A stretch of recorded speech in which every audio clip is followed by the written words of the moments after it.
My name's Earl Hutchinson. I'm 52 years old.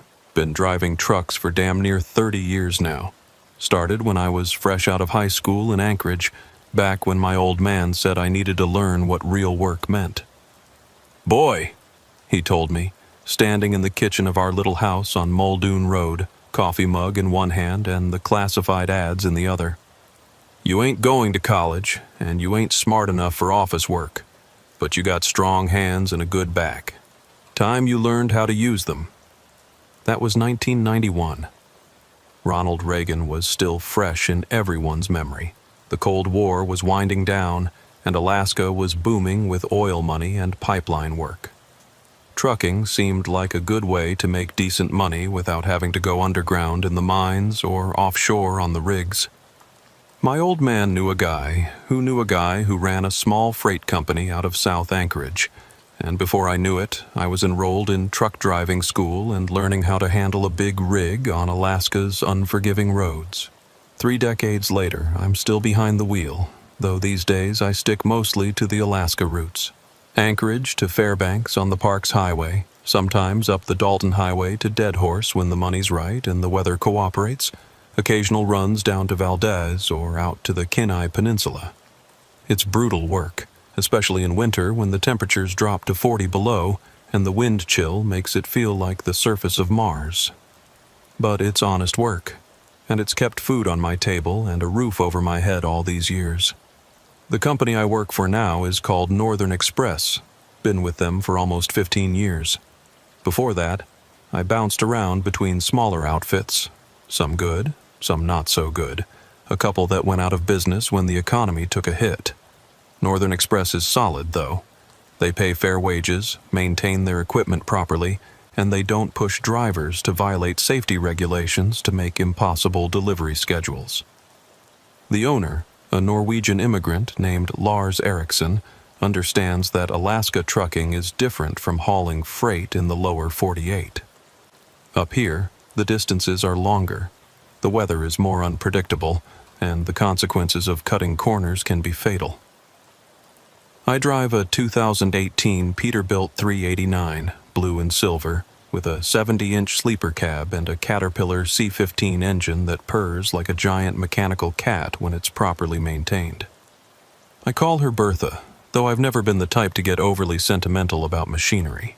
She's got 340,000 miles on her now, but Lars keeps the maintenance schedule tight, and I do my own pre-trip inspections religiously. In this business, especially in Alaska, your truck isn't just your livelihood, it's your lifeline. Break down in the wrong place at the wrong time, and you might not live to tell about it. I've seen my share of weird stuff out here over the years. Alaska's got a way of showing you things that don't make sense, especially when you're driving alone through stretches of nothing for hours at a time. Moose that appear out of nowhere like ghosts, standing in the middle of the highway until your headlights hit them, then vanishing back into the darkness. Weather that changes faster than you can blink. Blue skies 1 minute, whiteout conditions the next. Aurora borealis that'll make you pull over just to stare. Green and purple curtains dancing across the sky like something out of a dream. I've encountered my share of strange people, too. Hitchhikers walking along remote highways in the middle of winter with no proper gear, seemingly oblivious to the fact that they're 15 minutes away from freezing to death. Drifters and prospectors and old sourdoughs who show up at truck stops with wild stories about what they've seen out in the bush. Native elders who speak in riddles and seem to know things about the land that aren't written in any guidebook. Most of the time, you learn to take it all in stride. Alaska is a big, wild place, and it attracts big, wild personalities. The state has always been a refuge for people running from something or toward something, and the isolation and harsh conditions tend to either break people or turn them into something harder and stranger than they were before. After 30 years on these roads, I thought I'd seen it all. But what happened to me last October on Highway 3 between Anchorage and Fairbanks? That's something different. Something that still wakes me up at night, sweating through my sheets, staring at the ceiling and wondering if what I experienced was real, or if I'm finally losing my mind after 3 decades of breathing diesel fumes and listening to CB radio chatter. It was October 15th, 2023. I remember the date exactly because it was a Sunday, and I'd been hoping to catch the football game at Murphy's Pub when I got back to town. The Seahawks were playing the 49ers, and I had $20 riding on Seattle with my buddy Mike Kowalski, who drives for one of our competitor companies. Instead, I got a call from dispatch around 4 p.m., just as I was settling in with a beer and a sandwich to watch the pregame show. "Earl, you there?"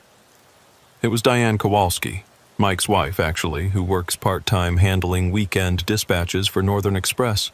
Diane's good people, been married to Mike for almost 20 years, knows the trucking business inside and out. "I'm here, Diane," I said, muting the TV. "What's up?" "Emergency run," she said, and I could hear the tension in her voice. "Medical supplies needed up in Fairbanks by Monday morning. Hospital equipment, some kind of specialized diagnostic machinery that can't wait for the regular delivery schedule." I set down my beer and reached for the notebook I keep by the phone. "What's the weight and where's the pickup?" 40,000 pounds, give or take. Pickup's at Advanced Medical Solutions on the south side of town. They're expecting you by 6 p.m.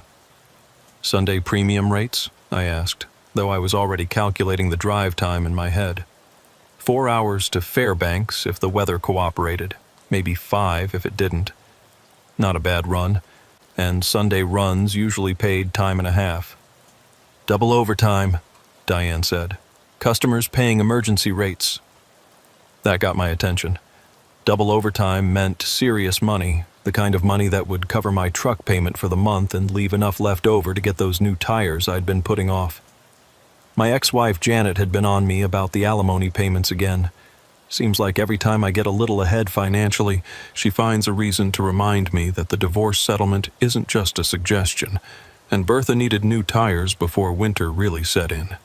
The tread was getting thin, and Alaska winters don't forgive trucks with poor traction. "I'll take it," I said. "Give me the details." Diane read me the pickup address and the delivery information. Fairbanks General Hospital, emergency receiving dock, asked for a guy named Patterson who'd be waiting for the shipment. She also gave me the customer contact information and the load number for my logbook. "One more thing, Earl," she said. "Weather Service is calling for a storm system moving in from the Bering Sea, but they say it won't hit until Tuesday. Should be clear sailing for you." "Copy that," I said. "Thanks, Diane." I hung up and looked longingly at my beer and the football pregame show. Mike was going to give me grief about missing the game, especially if Seattle won and I wasn't there to collect my $20. But double overtime was double overtime, and in the trucking business, you take the good runs when they come along. There's always another football game, but there isn't always another paycheck. I grabbed a quick shower, threw some clean clothes and road snacks into my overnight bag, and headed down to the Northern Express yard to pick up Bertha. The yard is located in an industrial area near the port, surrounded by other trucking companies, equipment rental places, and marine supply shops. Not the prettiest part of town, but convenient for freight operations. Bertha was parked in her usual spot near the maintenance bay, clean and fueled and ready to roll. I did my standard pre-trip inspection, checked the tires, the lights, the fifth wheel connection, the airlines, all the safety equipment. Everything looked good. I'd had her in for a full service just the week before, and the mechanics at Northern Express know their business. The pickup at Advanced Medical Solutions went smoothly. The warehouse was a modern facility with good loading docks and professional staff who knew how to handle sensitive equipment. The diagnostic machinery was packed in custom shipping containers, each one clearly labeled with handling instructions and destination information.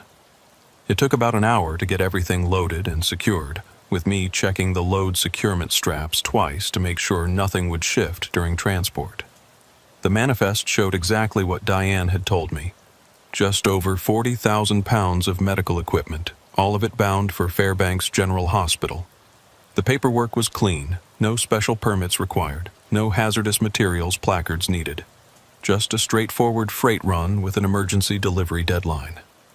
I pulled out of the advanced medical warehouse around 6:30 p.m., just as the sun was setting over the Chugach Mountains. In mid-October in Alaska, sunset comes early, around 7:30 p.m., and you know you're not going to see daylight again for a long, long time. The park's highway stretched out ahead of me, that familiar ribbon of asphalt cutting through the wilderness like a scar across the landscape. I'd driven this route maybe 500 times over the years, knew every curve, every grade, every truck stop and fuel station between Anchorage and Fairbanks. It's a lonely drive, especially at night, but I'd gotten used to the solitude years ago. Some drivers can't handle the isolation. They need the constant chatter of CB radio or loud music or audiobooks to keep them company. Me, I've always preferred the quiet. Gives you time to think, time to process the events of the day, time to plan for tomorrow. The first hour went smooth as silk. Traffic was light, just a few cars heading north, probably folks getting an early start on their work week. Most of the tourist traffic had dried up by October. The summer visitors had gone back to wherever they came from, leaving Alaska to the people who actually live here year-round. I had the CB tuned to Channel 19, listening to the occasional chatter from other drivers. A guy in a Freightliner was complaining about construction delays near Denali Park, but that was still hours ahead of me. Another driver was giving a weather update from the Kenai Peninsula, reporting light snow flurries but good road conditions. Nothing that would affect my route. The temperature was holding steady around 35 degrees, right at the edge of freezing, but not cold enough to create ice on the roads. No precipitation in the forecast until Tuesday, according to the National Weather Service.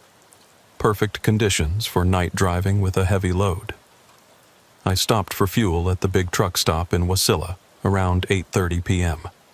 It's one of the major stops on the park's highway, with multiple diesel pumps, a decent restaurant, clean restrooms, and a good selection of road snacks and supplies.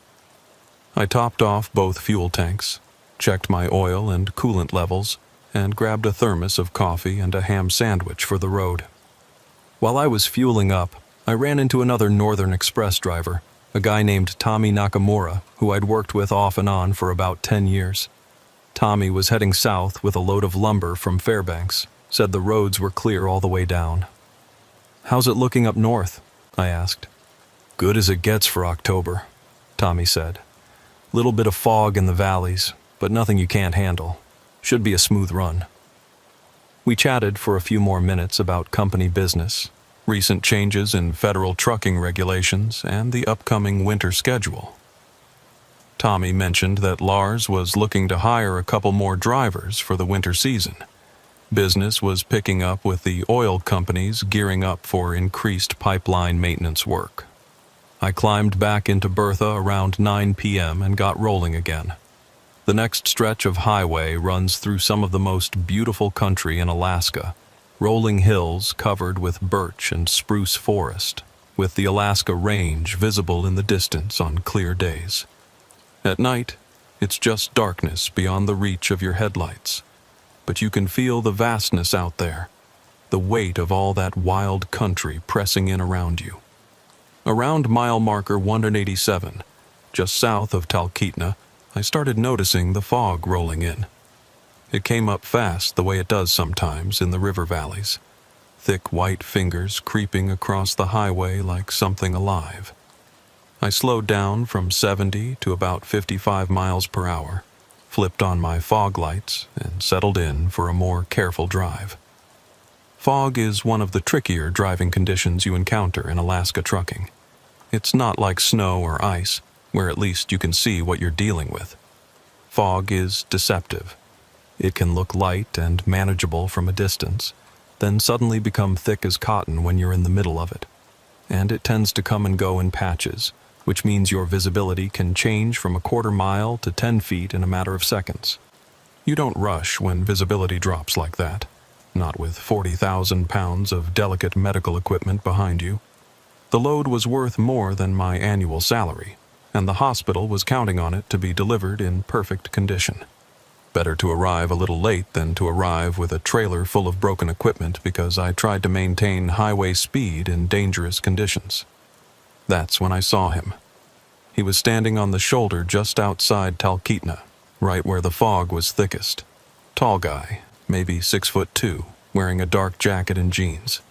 Had his thumb out, classic hitchhiker pose, though he wasn't making much effort to flag me down, just standing there with his thumb extended, like he knew someone would eventually stop. Now, I don't usually pick up riders. Company policy discourages it for liability reasons, and you never know what kind of trouble you might be inviting into your cab. I've heard stories from other drivers about hitchhikers who turned out to be thieves or worse, people who wait for good Samaritans to stop and then rob them or steal their trucks. It's not common, but it happens often enough to make you cautious. But something about this guy made me slow down. Maybe it was the way he was standing there so still, like he'd been waiting for hours without getting impatient or discouraged. Maybe it was the fog swirling around him, making him look almost ghostly in my headlights. Or maybe it was just that I'd been driving alone for 3 hours and wouldn't mind some company for the long haul ahead. The other thing was the location. Talkeetna is a small town, maybe 800 people, and it's not exactly on the beaten path for casual travelers.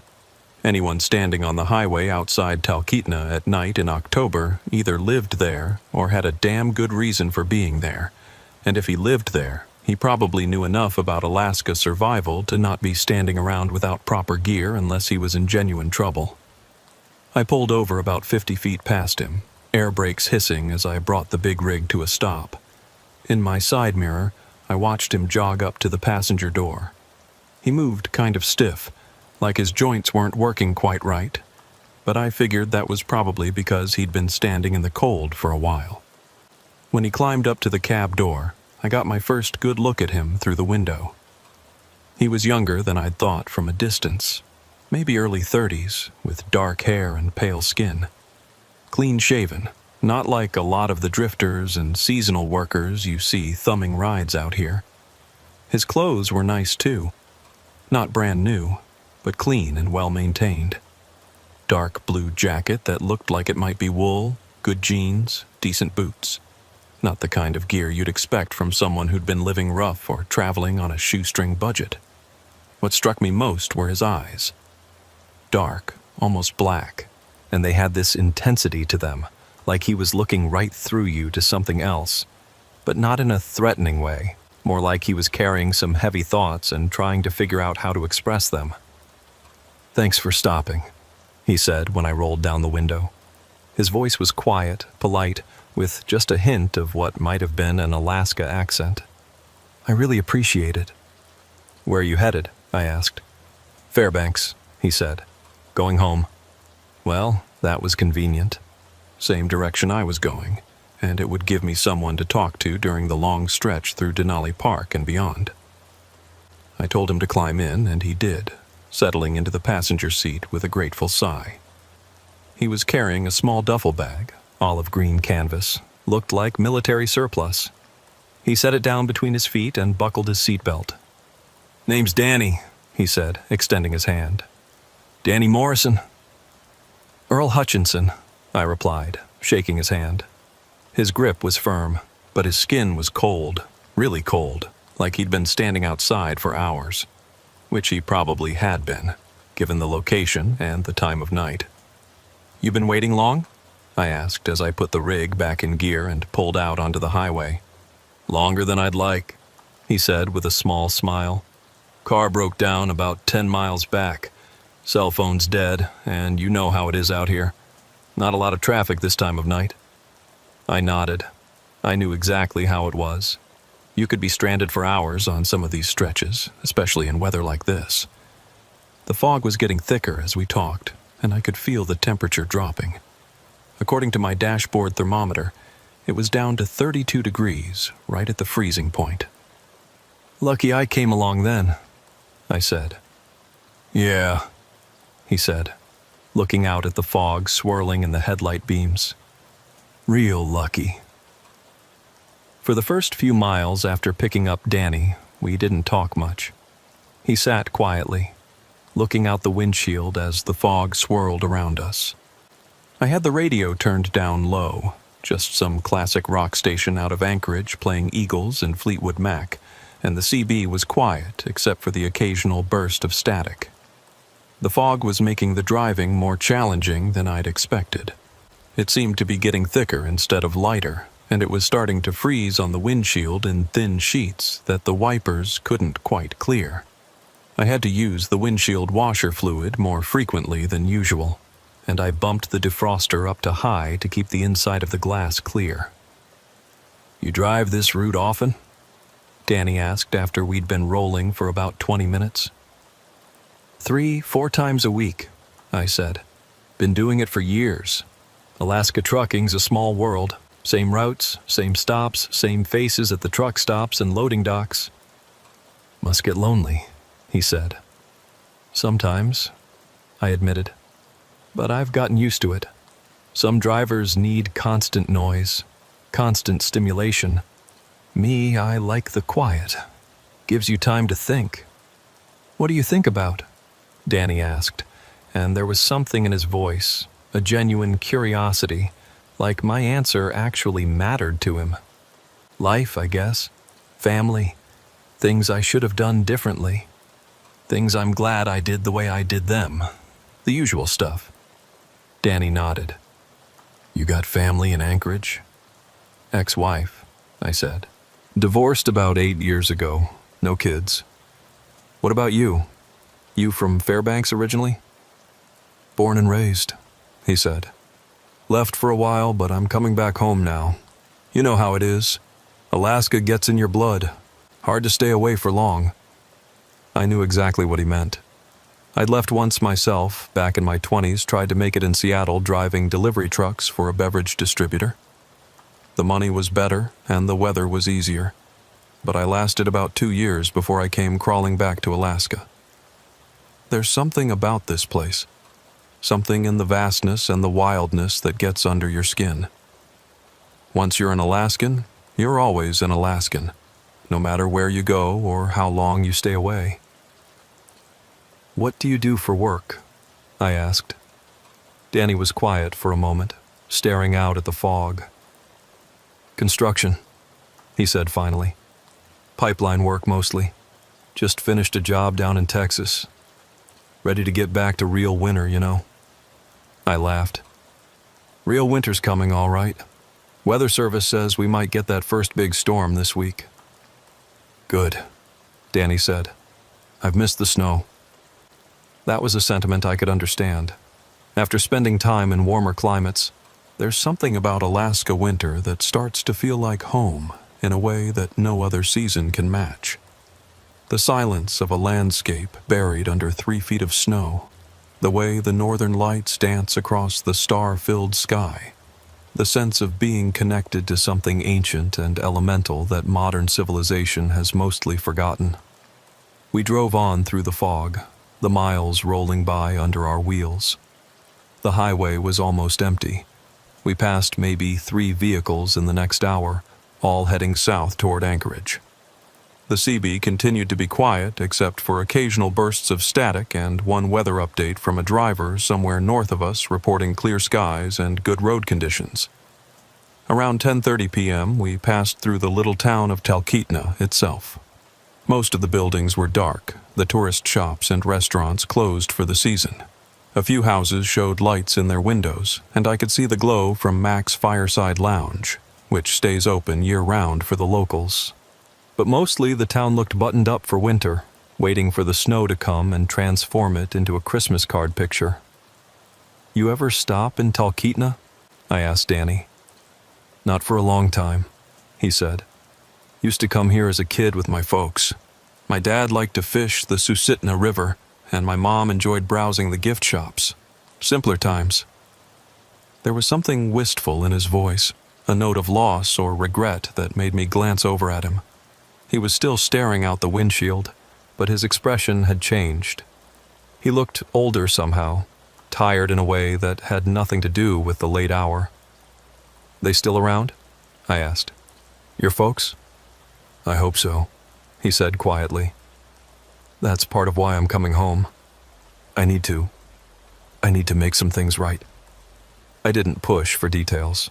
Everyone's got their family drama, their regrets, and unfinished business.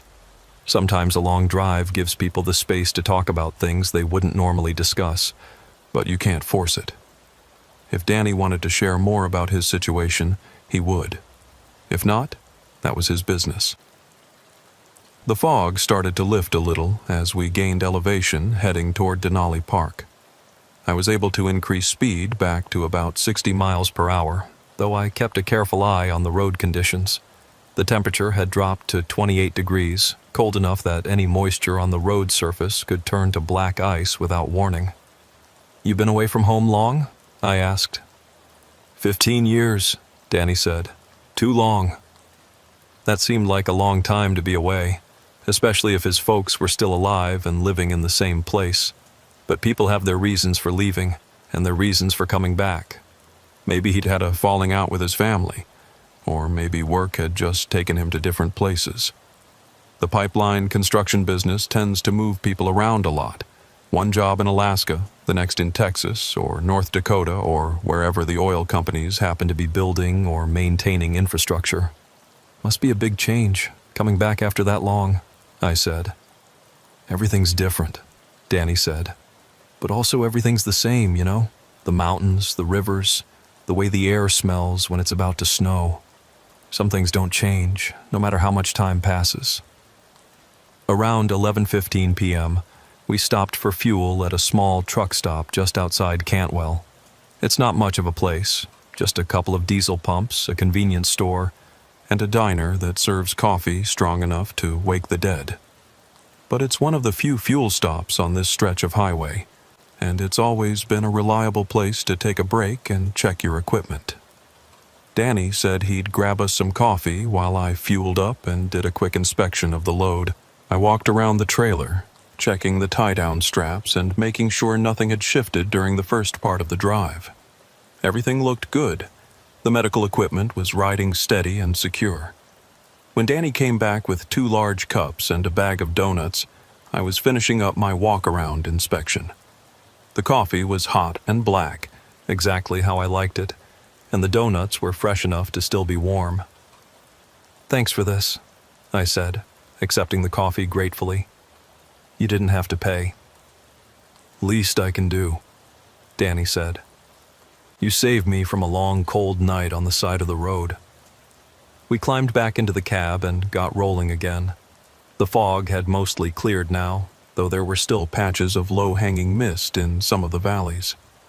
The temperature had stabilized at about 25 degrees, cold but not dangerously so. Above us, the sky was clear enough to see stars, and I caught a glimpse of the northern lights beginning to dance along the northern horizon. "Look at that," I said, pointing up at the aurora. Danny followed my gaze and smiled, the first genuine smile I'd seen from him all evening. "Beautiful," he said. "I forgot how beautiful it could be." "You don't see that in Texas," I said. "No," he agreed. "You don't see a lot of things in Texas that you see up here." We were making good time now, rolling through the night at a steady 65 miles per hour. The road was mostly straight through this section, cutting across a vast plain dotted with small lakes and patches of forest. In the distance, I could see the outline of Denali, the massive peak glowing faintly in the starlight. "Tell me about pipeline work," I said. "I've hauled equipment up to the North Slope, but I've never actually worked in the industry." Danny seemed happy to have something to talk about. He told me about the different projects he'd worked on, the challenges of construction in extreme climates, the camaraderie among workers who spend months at a time in remote camps. He had good stories, too. Funny incidents involving equipment failures, wildlife encounters, weather delays that turned into impromptu parties. "The money's good," he said, "but it's a hard life. Long hours, dangerous conditions, months away from home. Takes a toll on relationships, on your health, on your sense of who you are outside of work." "Is that why you're coming back to Alaska?" I asked. Getting tired of the life? Danny was quiet for a moment. I'm getting tired of running, he said finally. There comes a time when you have to face the things you've been avoiding, deal with the mistakes you've made. There was something in his voice, a weight of regret or guilt that made me think there was more to his story than just career burnout. But again, I didn't push. We all have our demons, our private struggles that don't make for casual conversation with strangers.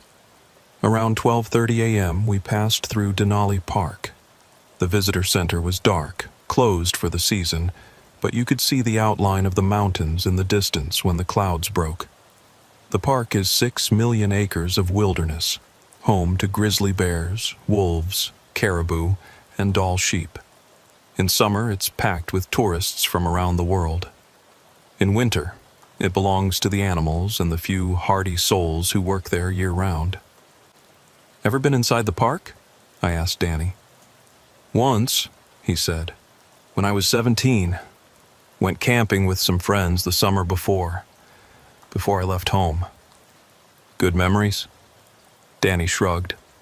Mixed.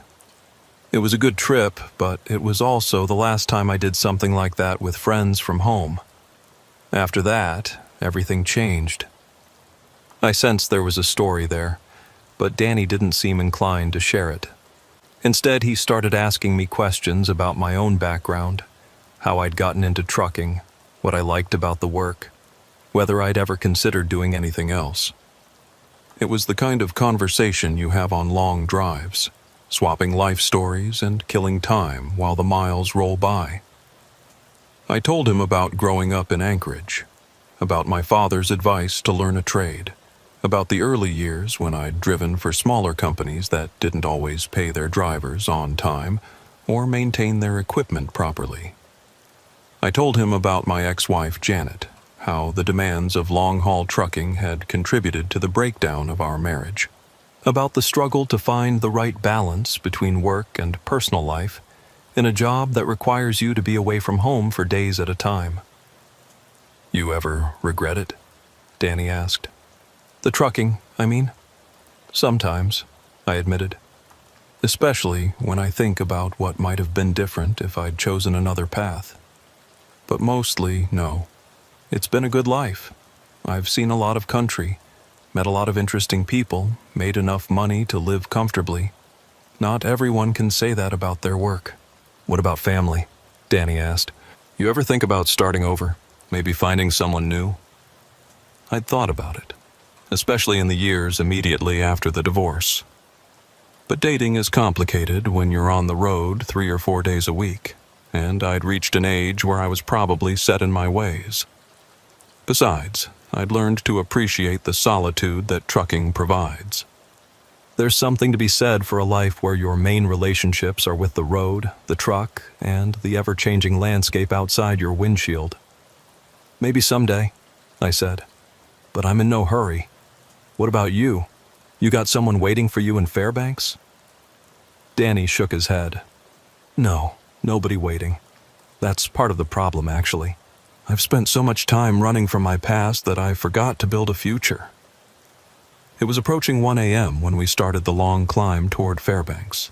The highway here cuts through some of the most beautiful country in Alaska, rolling hills covered with birch and spruce forest, wide valleys dotted with small lakes. In summer, it's green and lush and alive with wildlife. In winter, it's buried under snow and transformed into something that looks like the surface of an alien planet. The traffic was almost non-existent now. We hadn't passed another vehicle in over an hour, and the CB continued to be quiet except for the occasional burst of static. It was just us and the highway, cutting through the darkness toward our destination.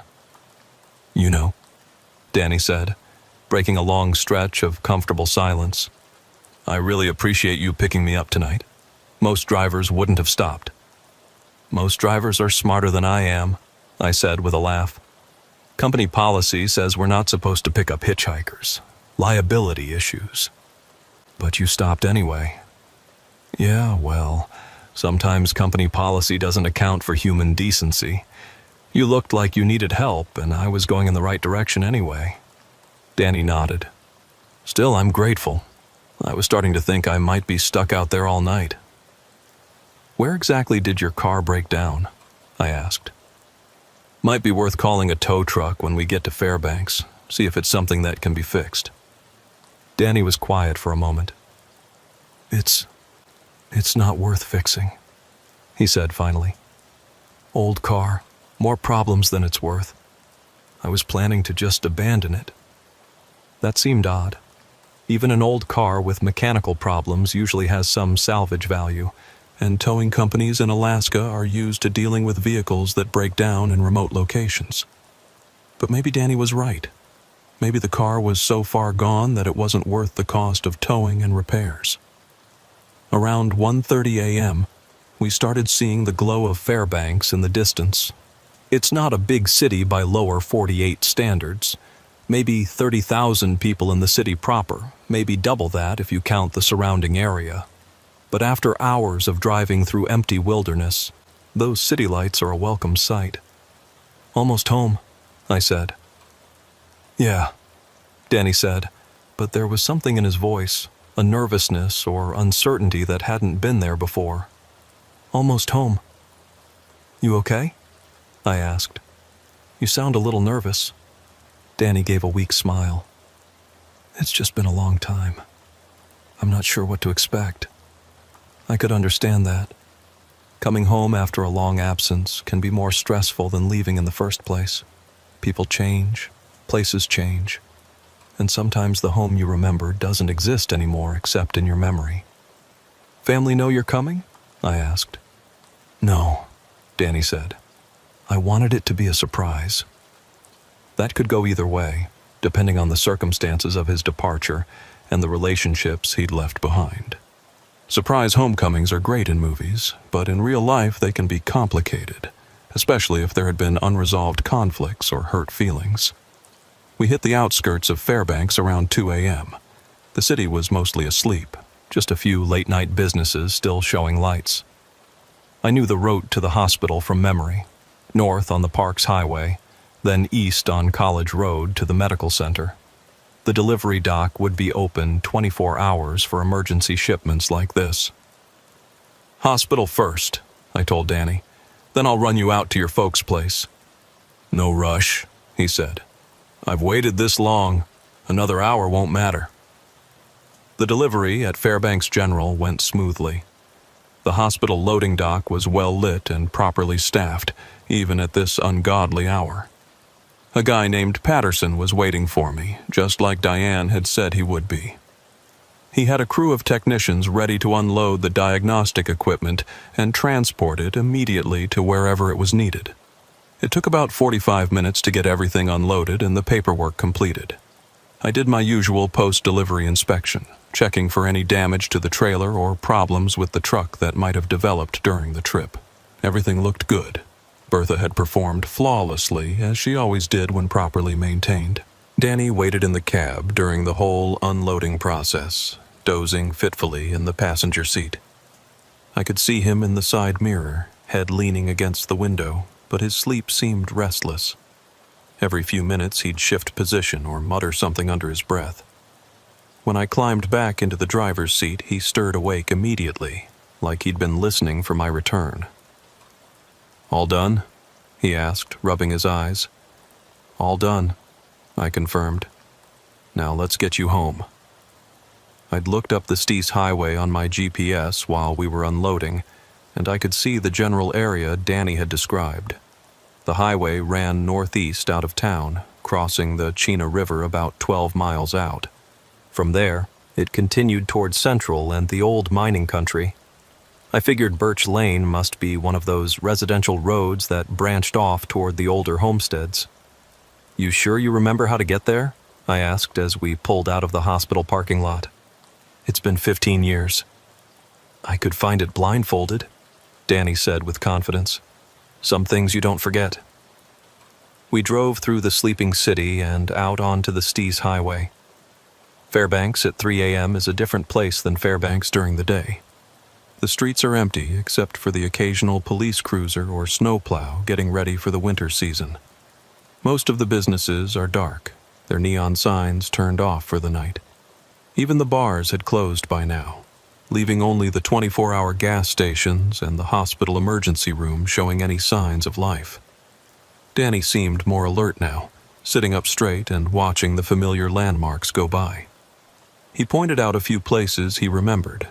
A gas station where he used to buy candy as a kid, a small diner that had apparently been his family's favorite place for Sunday breakfast, a bridge over the Chena River where he said he'd caught his first salmon.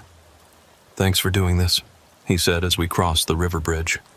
"Most drivers wouldn't go out of their way like this." "No problem," I said. "It's not that far out of my way, and I'm in no hurry to get back to Anchorage." The Steese Highway beyond the river was darker and more isolated than the city streets. Streetlights gave way to forest, and the only illumination came from my headlights cutting through the darkness. This part of the highway serves some of the older residential areas around Fairbanks, places where people built homesteads back when Alaska was still a territory and land was cheap for anyone willing to clear it and work it. "So, what's the plan when you get home?" I asked. "Just knock on the door and surprise them?" Danny was quiet for a moment.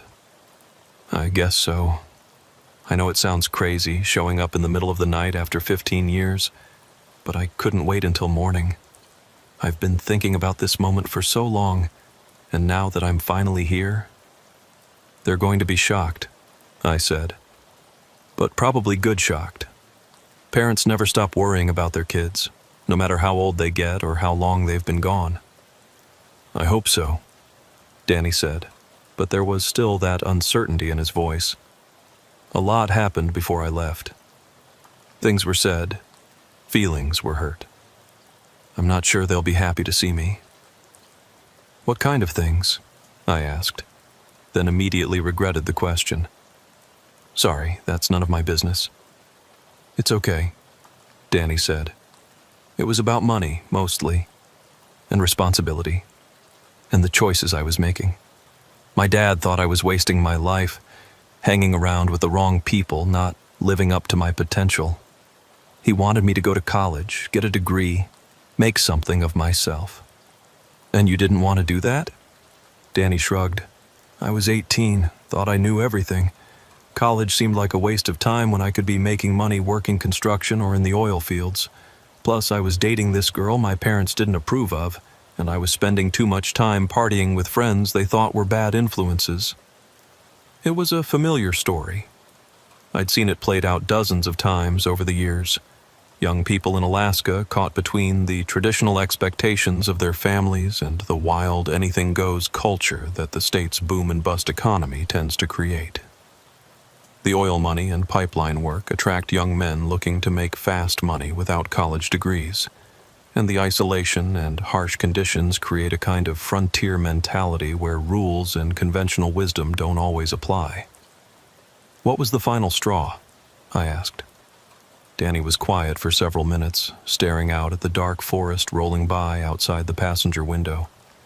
When he finally spoke, his voice was barely above a whisper. "Christmas Eve, 1993. I'd been out all night with my friends, drinking and raising hell. Came home drunk around 4 a.m., woke up the whole house. My dad was waiting for me in the kitchen, and he was furious.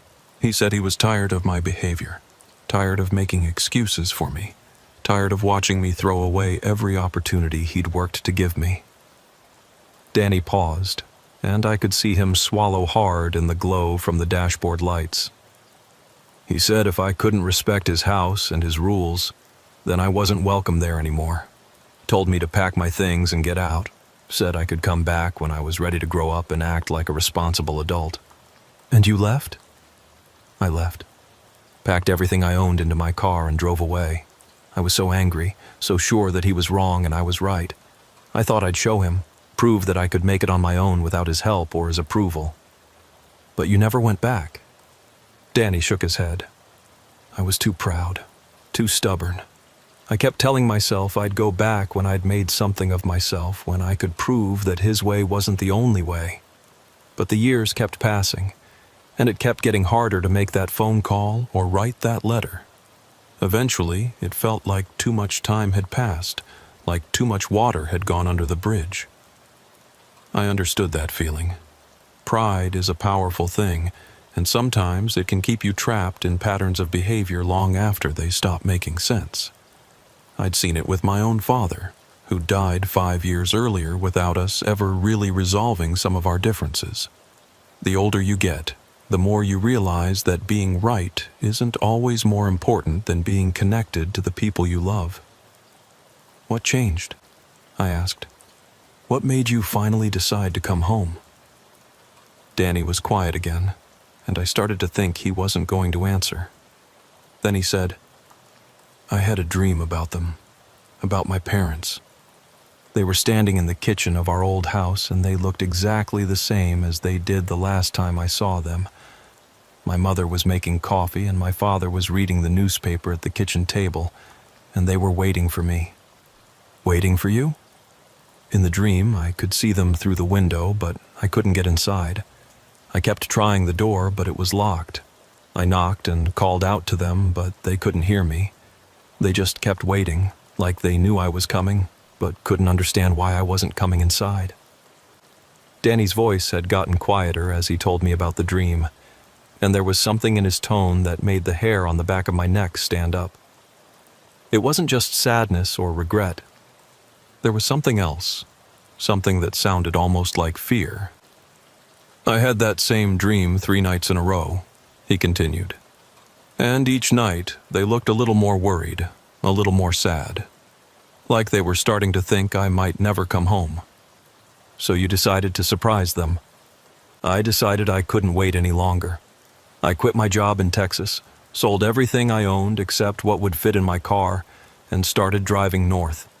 I've been on the road for 6 days, and all I could think about was getting home before it was too late."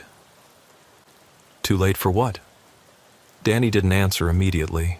When he did, his voice was so quiet I almost didn't hear him over the sound of the diesel engine. "I don't know. I just had this feeling that if I didn't come home soon, I'd lose my chance forever." About 5 miles past the bridge, Danny told me to start watching for Birch Lane on the right side. I slowed down and scanned the roadside, looking for a street sign or a mailbox or anything that might indicate a side road. The area was heavily wooded, with tall spruce and birch trees crowding close to the highway. In the darkness, it was hard to make out much detail beyond what my headlights illuminated. "Should be right around here," Danny said, leaning forward and peering out the windshield. "My dad built our house back in the trees for privacy, but there should be a mailbox by the road." I drove another mile without seeing anything that looked like a residential road or driveway. The GPS showed we were in the right general area, but there were no street signs or markers visible in my headlights. "You sure about the location?" I asked. "Maybe it's a little further up?" Danny frowned, pressing his face closer to the passenger window. "No, it should be right here. I've driven this route 1,000 times. Maybe the sign's down, or maybe they changed the name. Try that opening up ahead." I saw what he was talking about. A gap in the trees that might have been a driveway or a very small road. No sign, no mailbox, just a dirt track disappearing into the woods. It didn't look like much, but then again, a lot of the older homesteads in Alaska are accessed by roads that barely qualify as trails.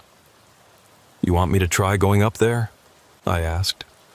"I'm not sure I can get this rig turned around if it's a dead end." "Just go slow," Danny said.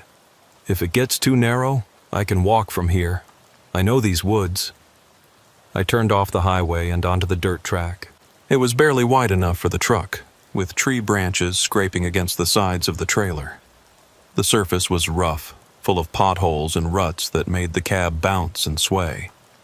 I kept the speed down to maybe 5 miles per hour, watching carefully for any sign that the road was about to narrow even further or that I was approaching a dead end. The track wound through the forest for about a 1/4 mile, climbing gradually uphill and curving to the right. I was starting to worry about getting the big rig turned around when the trees suddenly opened up into a small clearing. What I saw there made me hit the brakes and stare. There were the remains of what might have been a house, a concrete foundation, and some scattered timbers, mostly overgrown with brush and weeds. but it was clearly old, abandoned for years, maybe decades. The foundation was cracked and partially collapsed, and the few remaining pieces of lumber were gray and weathered. Nature had begun the process of reclaiming the site, with small birch and spruce trees growing up through what had once been the floor of the house. "I don't think this is right," I said, turning to Danny. "Looks like this place has been abandoned for a long time." But Danny was staring out at the ruins with an expression I couldn't quite read. His face was pale in the glow of the dashboard lights, and his hands were clenched into fists in his lap. "This is it," he said quietly. "This is home." "Danny, there's nothing here," I said gently. "Maybe you're thinking of a different road. It's easy to get confused in the dark, especially after being away for so long." He shook his head slowly, never taking his eyes off the ruins. "No, this is the place. I recognize that big birch tree over there, and the way the clearing opens up toward the creek. This is definitely it." I looked where he was pointing. There was indeed a large birch tree at the edge of the clearing, its white bark ghostly in my headlights. And now that he mentioned it, I could hear the sound of running water somewhere in the darkness beyond the clearing. Probably the creek he'd mentioned. "When's the last time you were here?" I asked carefully. Danny was quiet for a long moment, still staring at the ruins. "Christmas Eve," he said finally. 1993. The night I left. That was 30 years ago. A lot could happen to a place in 30 years, especially out here where the winters are brutal and the summers are short. Buildings could fall down, families could move away or pass on. But still, it seemed odd that there was no trace of recent habitation, no indication that anyone had been here recently to maintain the property or at least keep an eye on it. "Danny," I said gently, "are you sure your folks still live here? 30 years is a long time. Maybe they moved to town, or maybe they—" "They're here," he said firmly, but there was a tremor in his voice now. "They have to be here. Where else would they go? This was their home. They built this place with their own hands." I didn't know what to say to that. The clearing was obviously abandoned, had been for years by the look of it. But Danny seemed so certain, so determined to believe that his parents were still here somewhere. Maybe he was in denial about something, or maybe he was confused about the location after all these years away. "Look," I said, "why don't I take you back to town? You can make some phone calls in the morning, check with directory assistants, maybe contact some relatives who might know where your folks are now." But Danny was already reaching for the door handle. "No, they're here. They have to be. I promised I'd come home." "Danny, wait," I said, putting a hand on his arm. "Don't go out there alone. It's dark, and this place looks like it could be dangerous. Rotted boards, maybe old wells or—" But he was already opening the door. "Thanks for the ride, Earl," he said, grabbing his duffel bag. "I really appreciate everything you've done." He climbed down from the cab before I could stop him. I watched him walk toward the ruins, his figure growing smaller and more indistinct in the darkness beyond my headlights. He moved with purpose, like he knew exactly where he was going, despite the fact that there was nothing there but overgrown foundation stones and rotting lumber. He stopped at what might have been the front steps of the old house and stood there for a moment, just looking. Then he called out, his voice carrying clearly in the still night air. "Mom! Dad! I'm home!" The silence that followed was absolute. No response, no movement, just the soft idling of my diesel engine and the whisper of wind through the trees. Danny stood there for what felt like a long time, waiting for an answer that didn't come. Finally, he turned back toward the truck. Even from a distance, I could see that something had changed in his posture. His shoulders were slumped, his head down. He looked defeated, lost. He walked back to the passenger side of the cab and looked up at me through the window. In the harsh glare of my headlights, His face looked younger somehow, more vulnerable. "I guess they're not here," he said quietly. "I'm sorry, Danny," I said. "Come on, get back in. We'll figure this out." But he shook his head. "No, I think I'll stay for a while. Look around, see if I can find any clues about where they went. Maybe there's something in the ruins, some indication of what happened." "Danny, you can't stay here," I said. "It's the middle of the night and this place isn't safe. Come back to town with me. We'll find a motel and you can start making inquiries in the morning." "I'll be fine," he said. "I know this place. I grew up here. There's a creek about 100 yards that way where I can get water, and I've got some food in my bag. I just need some time to think, to remember." I didn't like it, but I could see he'd made up his mind. Sometimes people need to process things in their own way, especially when it comes to family and coming home. Maybe a night alone in this place would help him accept that his folks had moved on, or maybe he'd remember some detail that would help him find them. "At least take my card," I said, pulling out one of my business cards and writing my cell phone number on the back. "Call me if you need anything, or if you want to ride back to town." He took the card and slipped it into his jacket pocket. "Thanks, Earl. You've been more than kind. I won't forget this." I watched him walk back toward the ruins, then carefully turned the big rig around in the clearing and headed back down the dirt road to the highway. It took some maneuvering to get turned around without backing into the trees, but I managed it. As I drove away, I could see Danny in my side mirror, standing alone in the clearing, a small figure silhouetted against the darkness. The drive back to Anchorage was uneventful, but I couldn't stop thinking about Danny and his situation. Something about the whole thing bothered me, though I couldn't put my finger on exactly what. Maybe it was the way he'd been so certain his folks still lived there, even after 30 years. Maybe it was the sadness in his voice when he talked about the fight he'd had with his father. Or maybe it was just the desolation of that abandoned clearing, the sense of loss and emptiness that seemed to hang over the place like a fog. I got back to Anchorage around 8 a.m. Monday morning and went straight home to my little apartment on the north side of town. I was tired, but I couldn't sleep. I kept thinking about Danny standing there in that clearing, calling out for parents who weren't there. Maybe hadn't been there for years. Finally, around noon, I decided to do a little research. I started with the Fairbanks phone directory, looking for any Morrisons in the area. There were a few, but when I called them, none of them knew anything about a Danny Morrison or a family that had lived out on Birch Lane. Next, I tried the Fairbanks city offices, asking about property records for the area where I'd dropped Danny off.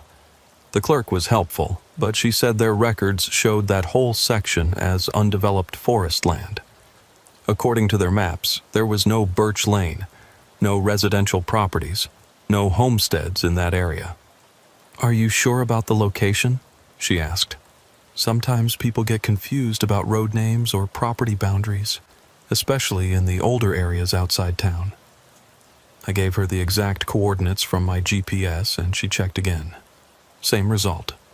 Undeveloped forest land, no residential zoning, no record of any structures ever being built there. That's when I started to get really worried. I called the Alaska State Troopers and reported that I'd dropped off a hitchhiker in what appeared to be an abandoned area and that I was concerned for his safety. They said they'd send a patrol car to check the area, but they warned me that if it was really undeveloped forest land, it might take them a while to locate the exact spot. The trooper called me back around 6 p.m. Trooper Jennifer Walsh, her name was, and she sounded young but professional.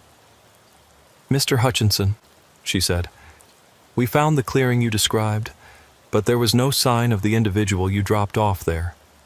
No footprints, no disturbed vegetation, no camping gear. It was as if no one had been there recently." "Are you sure this is where you dropped him off?" she asked. "Positive," I said. "I know exactly where I was, The GPS coordinates match, and I remember the dirt road, the way it curved through the trees, the size and shape of the clearing. Well, there's definitely evidence of old structures, Trooper Walsh said.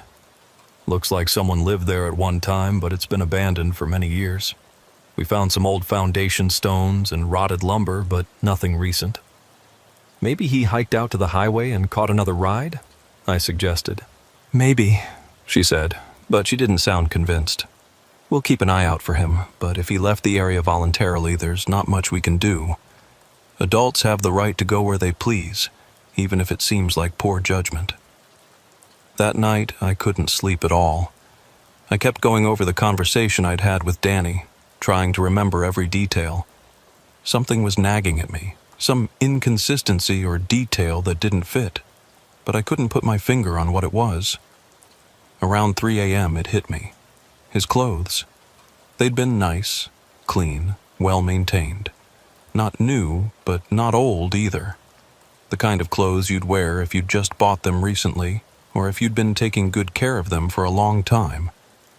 But if Danny had been working pipeline construction in Texas, living out of motels and work camps, his clothes should have shown more wear. Construction work is hard on clothing, and men who live on the road for months at a time don't usually have the opportunity or inclination to keep their wardrobes in pristine condition. And his hands? I remembered shaking his hand when he introduced himself. They were soft, not calloused like you'd expect from someone who did heavy construction work. His fingernails were clean and neatly trimmed, his skin smooth except for the cold. After 15 years of pipeline work, a man's hands should tell the story of that labor. There were other things, too. Details that had seemed normal at the time, but now struck me as odd. The way he'd known exactly where to find coffee and donuts at the truck stop, even though he claimed to have been away for 15 years. The way he'd talked about places and landmarks around Fairbanks like he'd seen them recently, not like someone recalling memories from decades ago. The next morning, I drove back to Fairbanks. I told myself I was just making a routine delivery run. I had a load of construction supplies going to a job site north of the city. But really, I wanted to check that clearing again, see if there was any sign of Danny. Maybe he'd left some clue about where he'd gone, or maybe I'd spot something the state trooper had missed. I found the dirt road again without much trouble and drove back to the clearing. In daylight, the place looked even more desolate than it had at night. The foundation of the old house was overgrown with weeds and brush, and what remained of the wooden structures was gray and weathered. It was clear that no one had lived here for many years, maybe decades. I walked around the clearing, looking for any sign that Danny had been there. No footprints in the soft earth, no disturbed ground where someone might have set up a temporary camp. No evidence of a fire or any other human activity. It was like he'd never existed. I was about to leave when I noticed something I'd missed the night before. There was a small family cemetery about 50 yards from the old house foundation, hidden behind a grove of birch trees. I almost missed it in daylight. It was that overgrown and neglected. I walked through the tall grass and weeds to get a closer look. There were maybe half a dozen graves, each marked with a simple wooden cross or metal marker. Most of the markers were old and weathered, some of them tilted or fallen over entirely. The dates I could make out ranged from the 1940s to the 1990s. I walked through the little cemetery, pushing aside the overgrown vegetation to read the names and dates. Most of them were people I'd never heard of. Thompson, Anderson, Kowalski, names that suggested the old European immigrant families who'd homesteaded this area back in the territorial days. Then I found what I was looking for, and my blood ran cold. James Morrison, 1943, 1993. Beloved husband and father. Margaret Morrison, 1947 to 1993. Loving wife and mother. Daniel Morrison, 1975 to 1993. Cherished son.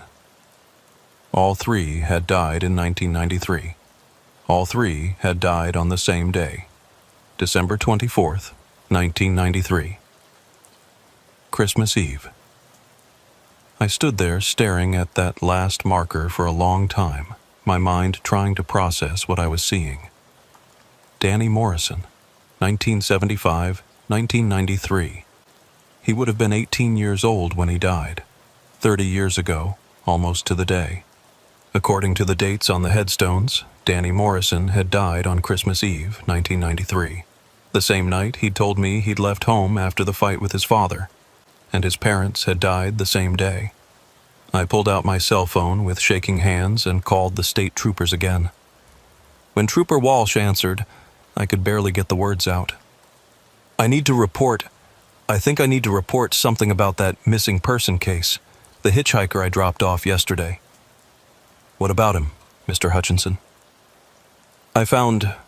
There's a cemetery here, graves. I think he's been dead for 30 years. There was a long pause. Sir, are you feeling all right? Maybe you should come in and we can discuss this in person.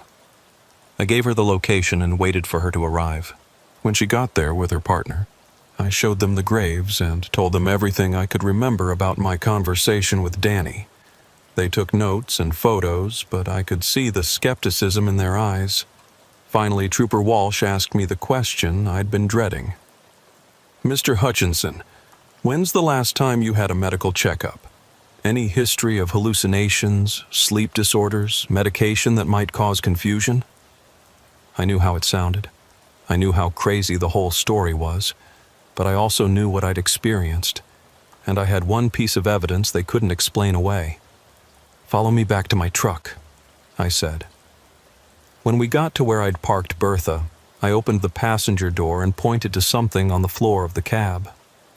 It was a large paper cup from the truck stop in Cantwell, still half full of cold coffee. The cup Danny had bought for himself when we'd stopped for fuel. I didn't put that there, I said. And there's no way it could have been left from a previous trip. I keep my cab clean, and I never leave trash lying around. Trooper Walsh examined the cup carefully, took some photos, and finally sealed it in an evidence bag. We'll run it for fingerprints, she said, though I have to warn you not to expect much. Paper cups aren't the best surface for lifting prints. But she was wrong about that. The fingerprint results came back 2 weeks later. The prints on the cup matched prints on file for Daniel Morrison, who had been reported missing on December 23, 1993, after he'd left his family's home following an argument with his father.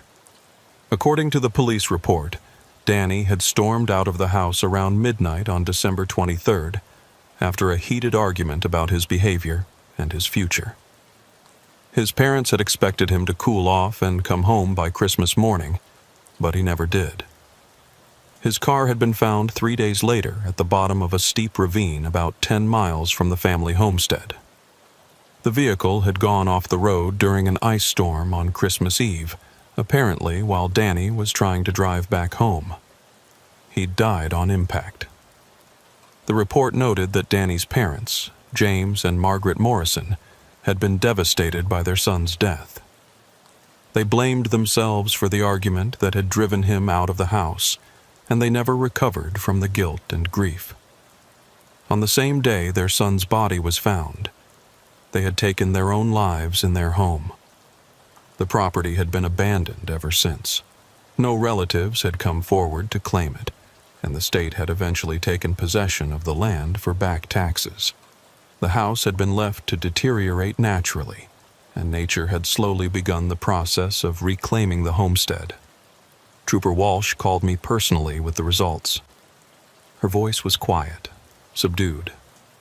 Mr. Hutchinson, she said, I've been a trooper for 8 years, and I've seen a lot of things I can't explain. But this is something else entirely. What do you think happened? I asked. She was quiet for a long moment.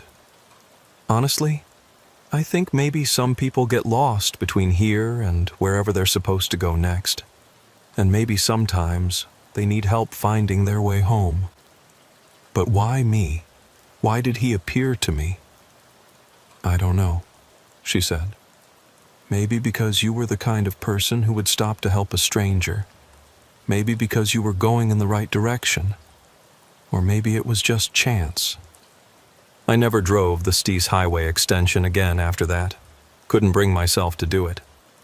Even though the rational part of my mind tried to find logical explanations for what had happened, I knew what I'd experienced. I'd given a ride to a man who'd been dead for 30 years. A man who was still trying to get home to parents who'd died of grief over his loss. For weeks after the incident, I couldn't stop thinking about Danny Morrison. I researched the family as much as I could, talked to old-timers in Fairbanks who remembered them, tried to piece together the story of what had happened in that house on Christmas Eve, 1993. What I learned painted a picture of a family destroyed by a moment of anger and pride. James Morrison had been a hard-working man, a carpenter who'd built his family's home with his own hands back in the 1970s. He'd grown up poor in Minnesota and had come to Alaska looking for opportunity and a fresh start. Margaret had been a school teacher, originally from Oregon, who'd met James at a church social in Fairbanks and fallen in love with both him and the wild beauty of Alaska. Danny had been their only child, born when they were in their early 30s and had almost given up hope of having children. By all accounts, he'd been a bright kid, good at sports, popular with his classmates. But like a lot of young men in Alaska in the early 1990s, he'd been seduced by the prospect of easy money in the oil fields and construction sites, and he'd started to drift away from his parents' expectations and values. The people I talked to remembered the family as close-knit and loving, which made the tragedy even more heartbreaking. If James Morrison hadn't lost his temper that night, if Danny hadn't been so stubborn and proud, if the ice storm hadn't hit just as Danny was driving back to apologize, any one of those factors might have changed the outcome. Instead, a family that loved each other was destroyed by a perfect storm of bad timing, harsh words, and unforgiving weather. The more I learned about the Morrison family, the more I understood why Danny's spirit might still be wandering, still trying to get home. He'd died before he could make things right with his parents, before he could apologize for the hurtful things he'd said, before he could prove to them that their love and guidance had mattered to him after all. And his parents had died believing that they'd failed as parents, that their last conversation with their son had been an angry one, that he'd died thinking they didn't love him. Sometimes, late at night when I'm driving the lonely stretches of Alaska highway, I think about Danny Morrison. I hope he found his way to wherever he was supposed to be. I hope he finally made it home to the people who loved him, even if it took 30 years and the kindness of a stranger to get him there. But I also think about the lessons his story teaches, about the importance of not letting pride and anger drive wedges between the people we love, about the danger of assuming there will always be time to apologize, to make things right, to say the words that need to be said. I think about my own relationship with my father, how we'd had our differences over the years but had always managed to work them out before it was too late. And I think about my ex-wife Janet, how even though our marriage didn't work out, we'd managed to end things without the kind of bitter recriminations that might have haunted us for years. Not everyone is that lucky. Sometimes people die with things left unsaid, with relationships left unrepaired, with love left unexpressed. And maybe sometimes, those unfinished stories create a kind of spiritual gravity that keeps souls anchored to the places and people they can't quite leave behind. I don't pick up hitchhikers anymore. Not ever. Because sometimes the people standing on the side of the road aren't looking for a ride to where they're going. Sometimes they're looking for a ride to where they've already been, and that's a journey I'm not prepared to take again. The coffee cup that Danny bought that night is still in evidence storage somewhere in Fairbanks, filed away with all the other inexplicable things that happen in this vast, wild state. But I don't need physical proof to know what happened that night. I know I gave a ride to a ghost, helped a lost soul find his way to a home that existed only in memory and longing. Alaska is a big place, full of stories that don't make sense to people from the outside. Stories of things seen in the wilderness, of voices heard on the wind, of encounters that defy explanation. Most folks down in the lower 48 would dismiss such things as frontier superstition or the product of too much isolation and too little human contact. But those folks have never driven alone through the Alaskan night, never felt the weight of all that emptiness pressing down around them. They've never stopped to help a stranger on a dark highway and found themselves part of a story that began decades before they were born. I'm 52 years old now, and I've been driving these roads for 30 years. I've seen the aurora borealis dance across the sky like the spirits of the dead, felt the earth shake beneath my wheels during the big earthquakes, watched the seasons change from endless winter darkness to endless summer light and back again. This country gets into your blood, becomes part of who you are, and it never lets you go. But it also teaches you that there are more things in heaven and earth than are dreamt of in our philosophy, as the old saying goes. It teaches you that the line between the living and the dead isn't always as clear as we'd like to think. And it teaches you that sometimes the greatest kindness you can show a stranger is to help them find their way home, even if home is a place that exists only in memory and in the space between one heartbeat and the next. Danny Morrison found his way home that night. I'm sure of it. And maybe that's all any of us can hope for in the end. That when our time comes, when we're the ones standing on the side of the road with our thumb out, someone will stop and give us that ride. Because in the end, we're all just trying to get home. Even now, 5 months later, I sometimes wake up in the middle of the night thinking about that drive. I remember the weight of the fog pressing down around the truck, the way Danny's voice sounded when he talked about coming home, the absolute stillness of that abandoned clearing when I left him there. But mostly I remember the coffee cup. That paper cup with Danny's fingerprints on it sits in an evidence locker in Fairbanks, a piece of physical proof that something impossible happened on a foggy October night. The state troopers don't know what to do with it. It doesn't fit into any category of evidence they're trained to handle. How do you file a report about a ghost who bought coffee at a truck stop? Trooper Walsh has become something of an unofficial expert on unexplained phenomena in Alaska. She tells me that my case isn't unique, that the state gets reports of similar incidents several times a year. Hitchhikers who disappear, drivers who give rides to people who turn out to have been dead for years, passengers who know things about places they've never been or remember events that happened before they were born. Alaska's different, she told me during one of our conversations. The distances, the isolation, the extremes of weather and light and darkness. Maybe all of that creates conditions where the normal rules don't always apply. I've learned to live with the uncertainty, the knowledge that I experienced something that can't be explained by any rational framework I understand. It's changed me in ways I'm still figuring out. I'm more careful about the words I speak in anger, more conscious of the relationships I might be taking for granted. I call my ex-wife more often than I used to, not because I want to get back together, but because life is short and unpredictable, and sometimes people don't get second chances to say what needs to be said. I've also become something of an informal counselor for other drivers who've had similar experiences. Word gets around in the trucking community, and every few months someone will seek me out at a truck stop or call the company asking to speak with that driver who picked up the ghost. They want to tell their own stories, to talk to someone who won't look at them like they're crazy or suggest they need professional help. There's Jimmy Kowalski, who swears he gave a ride to a woman in a white dress who turned out to have died in a car accident on the same stretch of highway 20 years earlier. There's Maria Santos, who picked up an elderly native man outside of Talk who spoke to her in perfect English about places she'd never been, then vanished from her passenger seat while she was stopped at a rest area.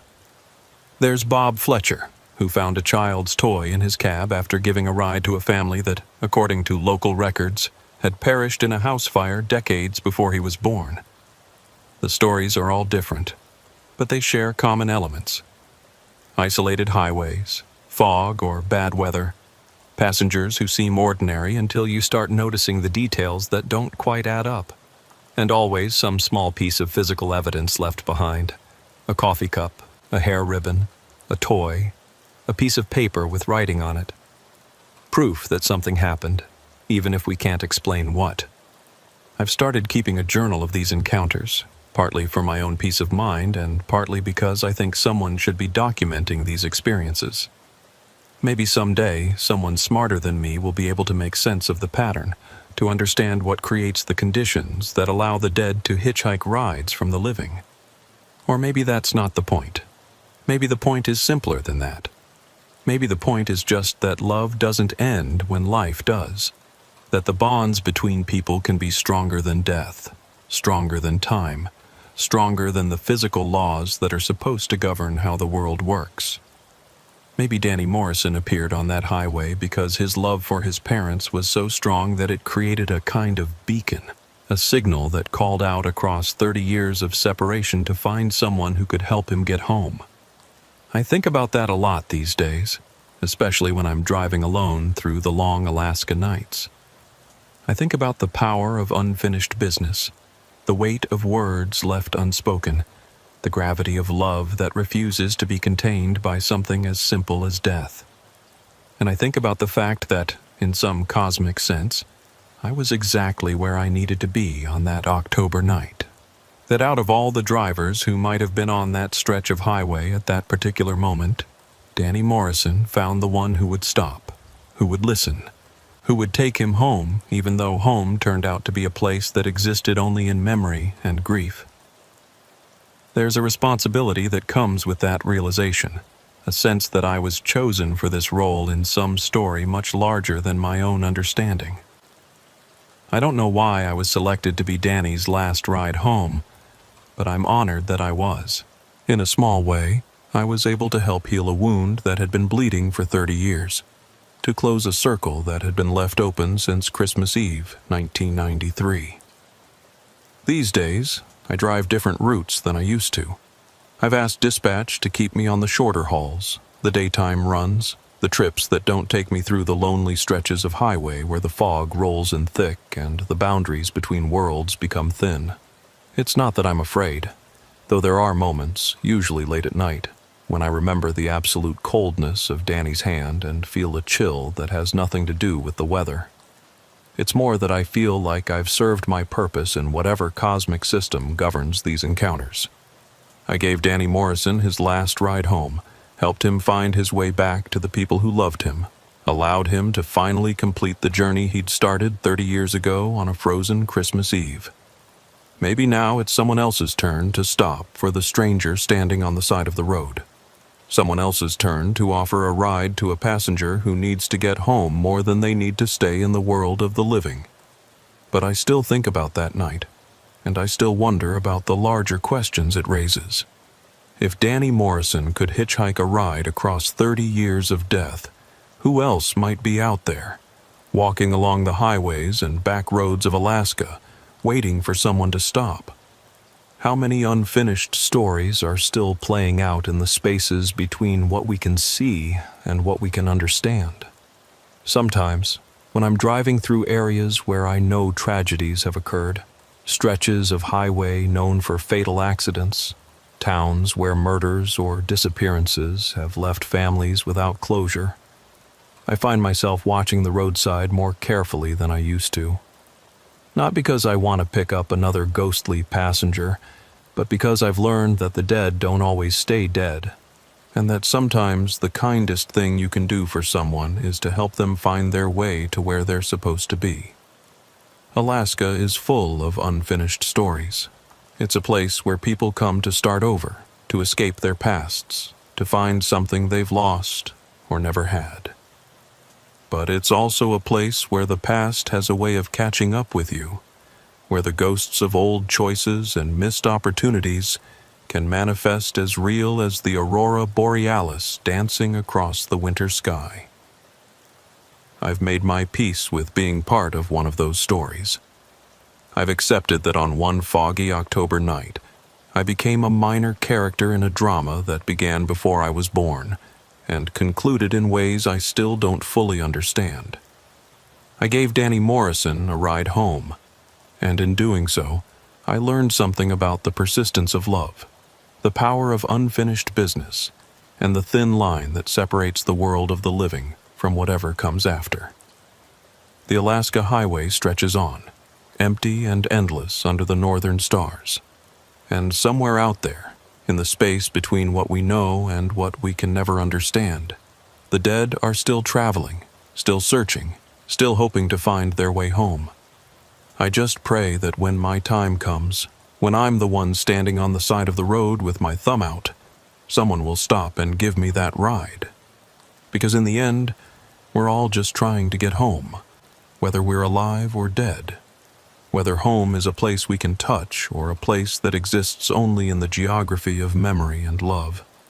And sometimes, getting home requires the kindness of strangers who are willing to drive into the unknown, to pick up passengers who carry stories larger than themselves, to become part of something they don't understand but can't ignore. Danny Morrison found his way home that night. I helped him get there, and in doing so, I learned that home isn't always a place you can find on a map. Sometimes home is the place where you're forgiven, where you're welcomed back despite your mistakes, where love waits patiently for you to find your way back to where you belong. Even if it takes 30 years, even if it requires a stranger to give you that final ride. Even if home exists only in the space between one heartbeat and the next, in the moment when time stops and love conquers death, and all the broken pieces of a family are finally made whole again. That's what I believe happened on that foggy October night. That's the story I carry with me now as I drive the highways of Alaska, watching for hitchhikers, listening for voices on the wind, knowing that somewhere out there, someone else might need a ride home. And when that time comes, I hope I'll have the courage to stop, to offer a helping hand to a stranger, to become part of a story larger than my own understanding. Because that's what we owe each other in this brief, mysterious journey we call life. The willingness to help each other find our way home, no matter how far we've traveled or how long we've been lost. The road goes on forever, winding through wilderness and memory, through the land of the living and the country of the dead. And somewhere along that endless highway, love is waiting to guide us home. My name is Frank Kowalski, and I've been running ice roads in Alaska for 26 years. Not many people can say that and still be breathing, let alone walking around with all their fingers and toes intact. The ice road trucking business is about as dangerous as civilian work gets. You're hauling 60,000-pound loads across frozen lakes and rivers that might give way without warning, in temperatures that can drop to 60 below zero, through whiteout blizzards that can swallow a man and his truck without leaving so much as a tire track behind. I'm 47 years old now, and I've been driving trucks since I got out of the Army in 1999. Did 2 tours in Afghanistan as a motor transport operator, learned how to handle heavy vehicles in hostile conditions where a mechanical breakdown or a wrong turn could get you killed. When I came back stateside, civilian trucking seemed like easy money compared to dodging IEDs on the roads outside Kandahar. But Alaska ice road trucking? That's a different beast entirely. Most people know about ice road trucking from those TV shows that made it look glamorous and exciting. They don't show you the months of isolation, the constant fear that this might be the load where your luck runs out, the way the extreme cold gets into your bones and stays there for months after the season ends. They don't show you the drivers who just disappear, swallowed up by the wilderness, their rigs found weeks later with no sign of what happened to the man behind the wheel. I work for Polar Express Logistics, one of the bigger outfits that services the oil fields and mining operations up north. Based out of Fairbanks, We handle supply runs to some of the most remote locations in Alaska, places where the only access is by ice road during the few months of the year when the lakes and rivers freeze solid enough to support loaded semis. The rest of the year, these locations are cut off from the outside world except for emergency supply flights that cost more per pound than most people make in a day. The season typically runs from late December through early April, depending on weather conditions and ice thickness. Every year it's different. Some winters the ice forms thick and early, giving us a long season to make our money. Other years, climate change and unpredictable weather patterns cut the season short, leaving drivers scrambling to make enough to carry them through the off-season. I specialize in the Dalton Highway corridor and the ice roads that branch off from it. The James Dalton runs north from Livingood to Deadhorse, following the route of the Trans-Alaska Pipeline through some of the most brutal terrain on the continent. It's a 400-mile journey through wilderness so remote that a breakdown can turn into a survival situation in minutes. During ice road season, we use that highway as a jumping-off point to reach mining camps, oil exploration sites, and research stations that can only be supplied by truck during the winter months. My rig is a 2019 Kenworth W900, specially modified for ice road work. Extended range fuel tanks, auxiliary heating systems, reinforced transmission and differential, special low-temperature tires with aggressive tread patterns. The cab is equipped with survival gear that could keep me alive for a week if I had to abandon the truck. Cold weather sleeping bag rated to -40, emergency food and water, satellite communication equipment, flare gun, the works. In this business, your truck isn't just your livelihood, it's your life support system. I've been through some situations over the years that would make your hair stand on end.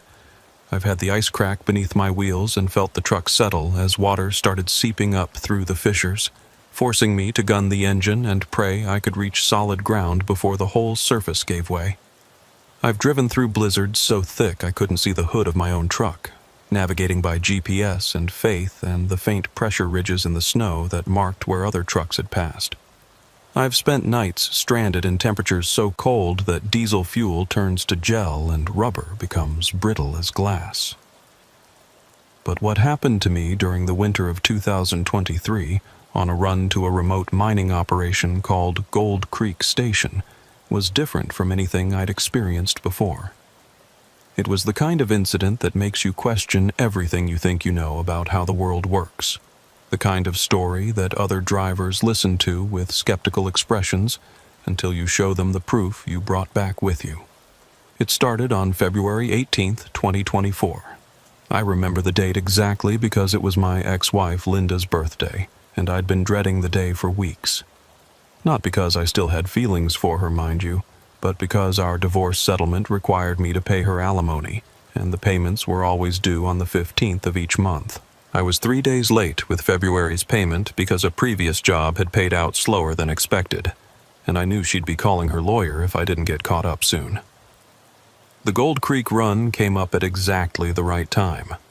Polar Express dispatcher Charlie Marsh called me around 6 a.m. with an emergency load, mining equipment and supplies that needed to get to Gold Creek Station before a storm system moved in from the Bering Sea. The operation was shutting down for the season, and they needed this equipment to winterize their facilities and secure the site until spring. "It's a good-paying run, Frank," Charlie told me over the phone. "Premium rates because of the weather window and the isolation factor. But I'm not going to lie to you. The forecast looks dicey. Weather Service is calling for a major storm to hit the region starting tomorrow night." I asked him about the route and the ice conditions. Gold Creek Station was about 180 miles northeast of Fairbanks, accessible only by an ice road that branched off from the Dalton Highway near Coldfoot. The first 100 miles followed established routes that were regularly maintained and monitored for ice thickness. But the final 80 miles were what we call Pioneer Road, routes that are basically just GPS coordinates and local knowledge, maintained by the mining company itself rather than the State Transportation Department. "Ice reports from last week show good conditions," Charlie said. 18 to 20 inches on most of the route, which should be plenty for your gross weight. But Frank, this is a solo run. No convoy, no escort vehicle. If you get into trouble out there, help might be a long time coming. I thought about Linda's alimony payment, about the bills stacking up on my kitchen table, about the fact that ice road season was already more than half over, and I needed every high-paying run I could get. The smart thing would have been to pass on the job, wait for better weather and a safer route. But smart doesn't always pay the bills. "What's the window?" I asked. "You need to be loaded and rolling by noon if you want to make it there and back before the storm hits." "Customer contact is a guy named Bill Henderson. He's the site foreman. Been expecting this shipment for 2 weeks." I told Charlie I'd take the job, then spent the next 3 hours getting ready. Ice road runs require more preparation than regular freight hauling. You check and double-check everything because there are no truck stops or repair shops where you're going, no cell phone coverage, no tape AA to call if things go wrong. You're completely on your own out there, and a small mechanical problem can quickly become a life-threatening emergency. The load was waiting for me at a warehouse on the south side of Fairbanks. 40,000 pounds of mining equipment, generators, fuel pumps, electrical components, and supplies. Everything was crated and secured according to ice road specifications, with extra strapping and padding to handle the rough conditions. I did my pre-trip inspection twice, checking tire pressure, fluid levels, battery condition, heating systems, and all the safety equipment. By 11:30 a.m. I was fueled up and ready to roll. The temperature was minus 22 degrees Fahrenheit with light snow falling, but the wind was calm and visibility was good. According to the latest weather reports, I had about 30 hours before the storm system reached the area. Plenty of time to make the delivery and get back to civilization. The first part of the drive was routine. The Dalton Highway from Fairbanks to Coldfoot is well maintained during ice road season, with regular patrols by state transportation crews and sufficient traffic to keep the route packed down. I made good time, averaging about 50 miles per hour, which is fast for ice road conditions but well within safe limits for the load I was carrying. I stopped for fuel and a quick equipment check at Coldfoot around 4 p.m. It's one of the few services available along the Dalton Highway. A truck stop, small restaurant, and basic repair facility that caters to ice road drivers and pipeline workers. The place was busy with other truckers preparing for runs or coming off the ice, sharing information about conditions and weather reports. "You heading out to Gold Creek?" asked a driver I recognized, a veteran ice road trucker named Mike Peterson who worked for one of our competitor companies. "That's the plan," I said. "You been up that way recently?" Mike shook his head. "Not since last month. But I talked to a guy yesterday who said the ice was good, maybe a little rough in places, but nothing an experienced driver can't handle. You better not waste any time, though. That storm they're forecasting looks like a real monster." I grabbed a thermos of coffee and a couple sandwiches from the restaurant, topped off my fuel tanks, and got back on the road. The turnoff for the Gold Creek Ice Road was about 20 miles north of Coldfoot, marked only by a small sign and a set of tire tracks disappearing into the wilderness. This is where ice road trucking gets really interesting. You leave behind any pretense of civilization and head out onto frozen lakes and rivers that exist as highways for only a few months each year.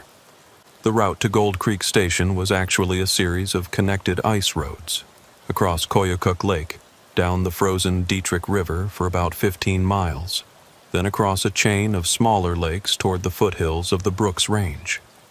The ice road itself was in good condition, with packed snow providing decent traction and reflective markers every quarter mile to help with navigation. But it was also completely isolated. I didn't see another vehicle or any sign of human activity for the first 2 hours of the run. Just endless white landscape stretching away in all directions, broken only by the dark line of the ice road cutting across the frozen terrain.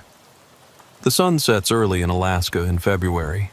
By 5:30 p.m. it was full dark, and I was driving by headlight through a landscape that looked like the surface of an alien planet. The aurora borealis was active that night, green and purple curtains of light dancing across the star-filled sky, reflecting off the snow and ice in ways that could trick your eyes into seeing movement where there was none.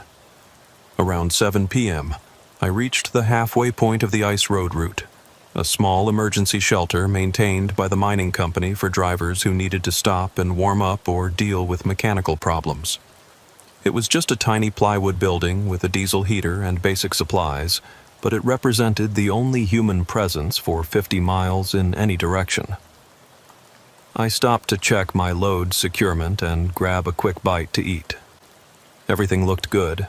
The cargo was riding steady, the truck was performing flawlessly, and I was making better time than expected.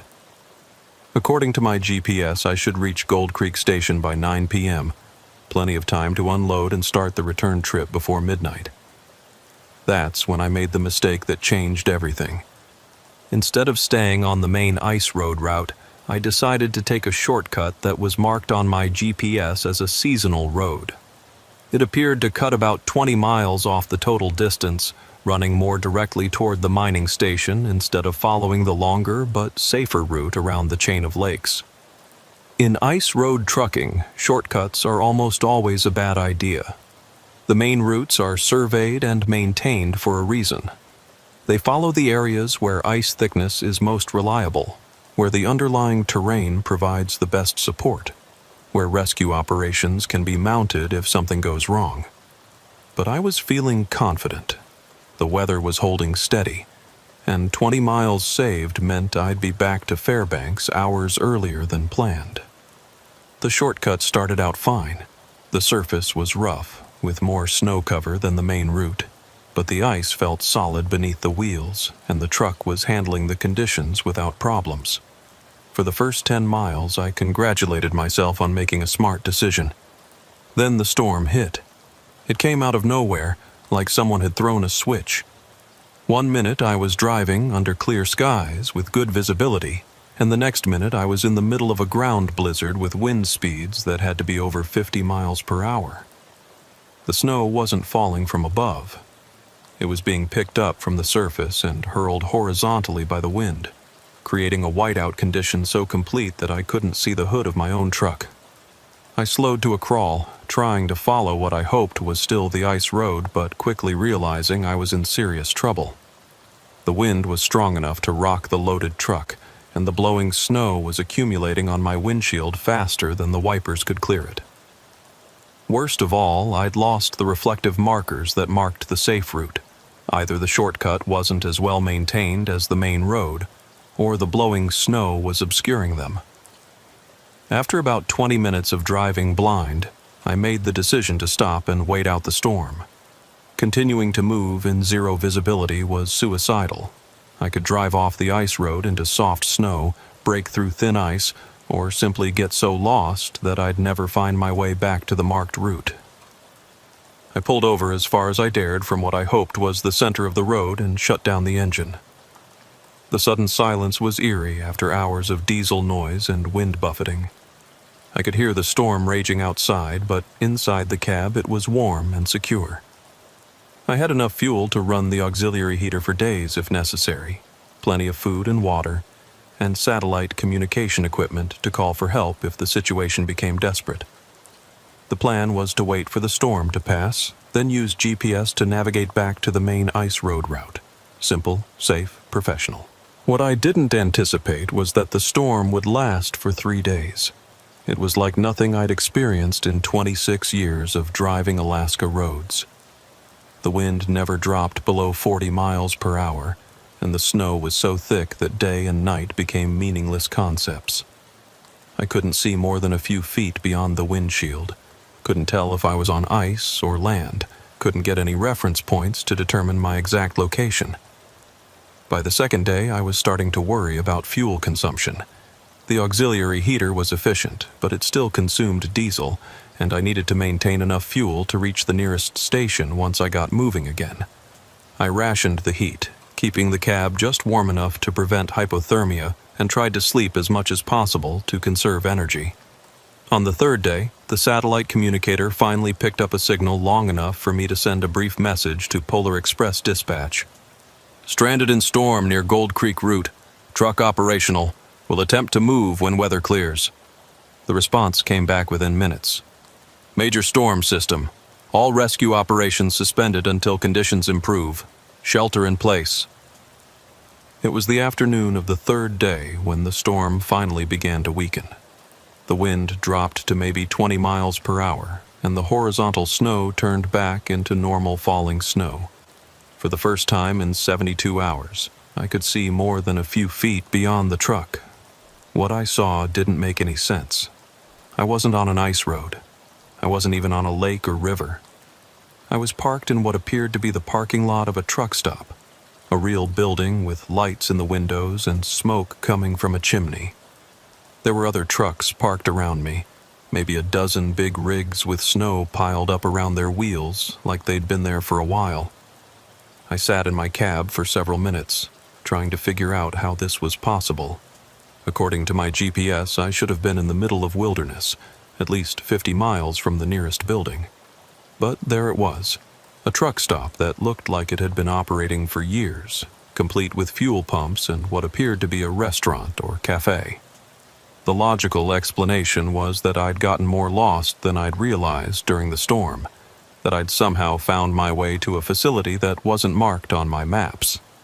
It wouldn't be the first time GPS proved unreliable in remote areas of Alaska, where satellite coverage can be spotty and electronic equipment sometimes malfunctions in extreme cold.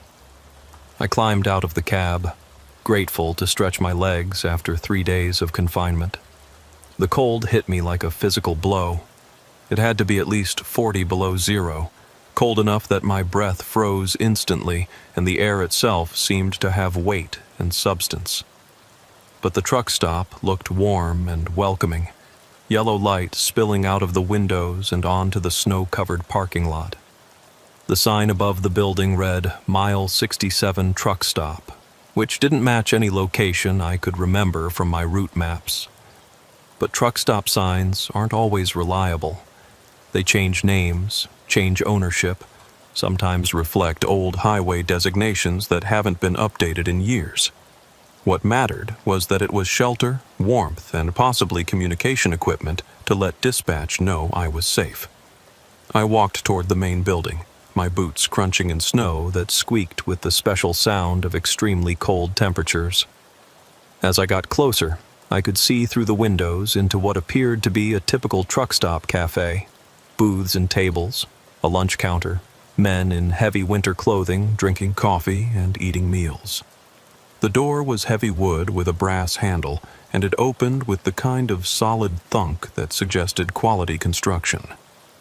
A blast of warm air hit me as I stepped inside, along with the familiar smells of coffee, bacon, and diesel fuel that characterize truck stops everywhere. What struck me immediately was how quiet the place was.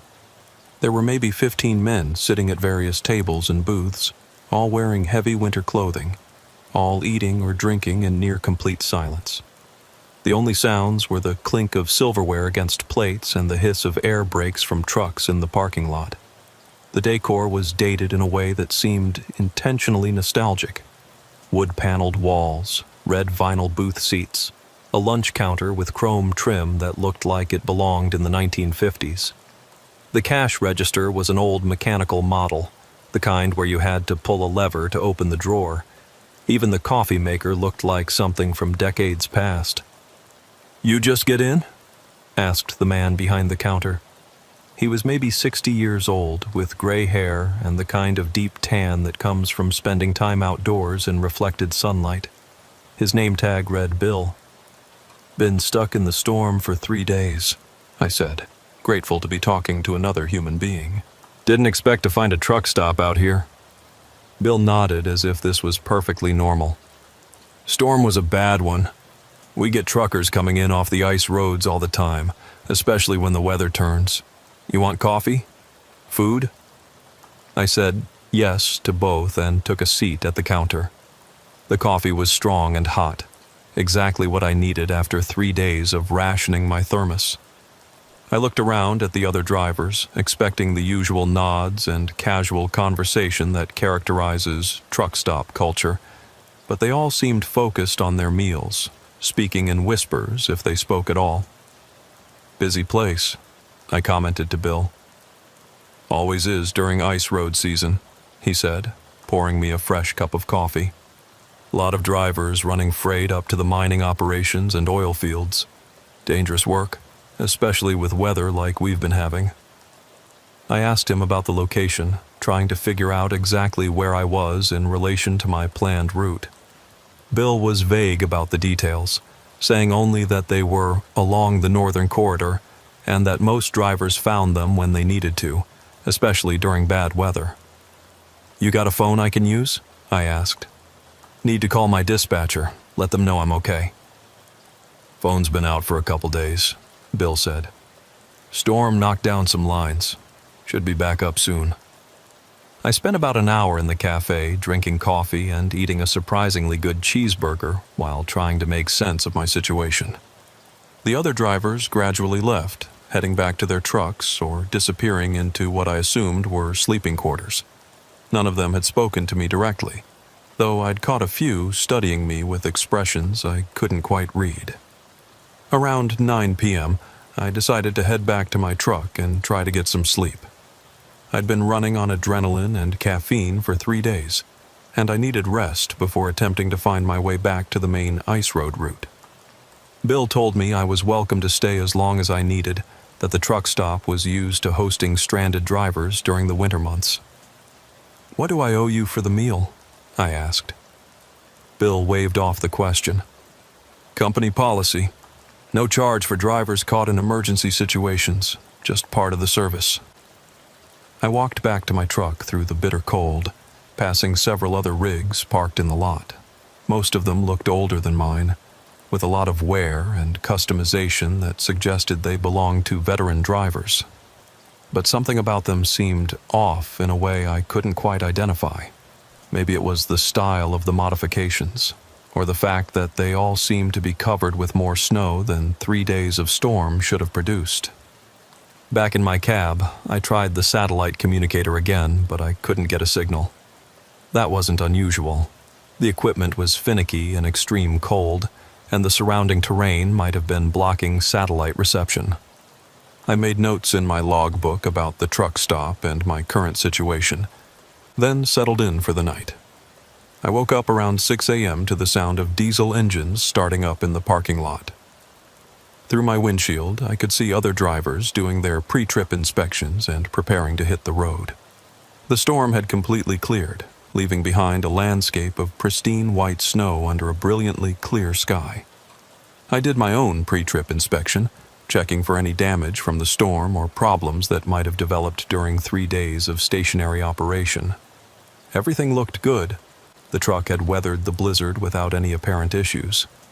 My GPS was functioning normally again, though it showed my current location as simply remote area without identifying the truck stop or providing specific coordinates. I went back into the cafe for breakfast and to ask Bill about the best route to rejoin the main ice road. The place was busier than it had been the night before, with maybe 20 drivers eating breakfast and drinking coffee. The atmosphere was the same as before, quiet, almost subdued, with minimal conversation. "You heading back to civilization?" Bill asked as he poured my coffee. "That's the plan," I said. "I need to get to Gold Creek Station to make my delivery, then head back to Fairbanks." Bill frowned. "Gold Creek Station?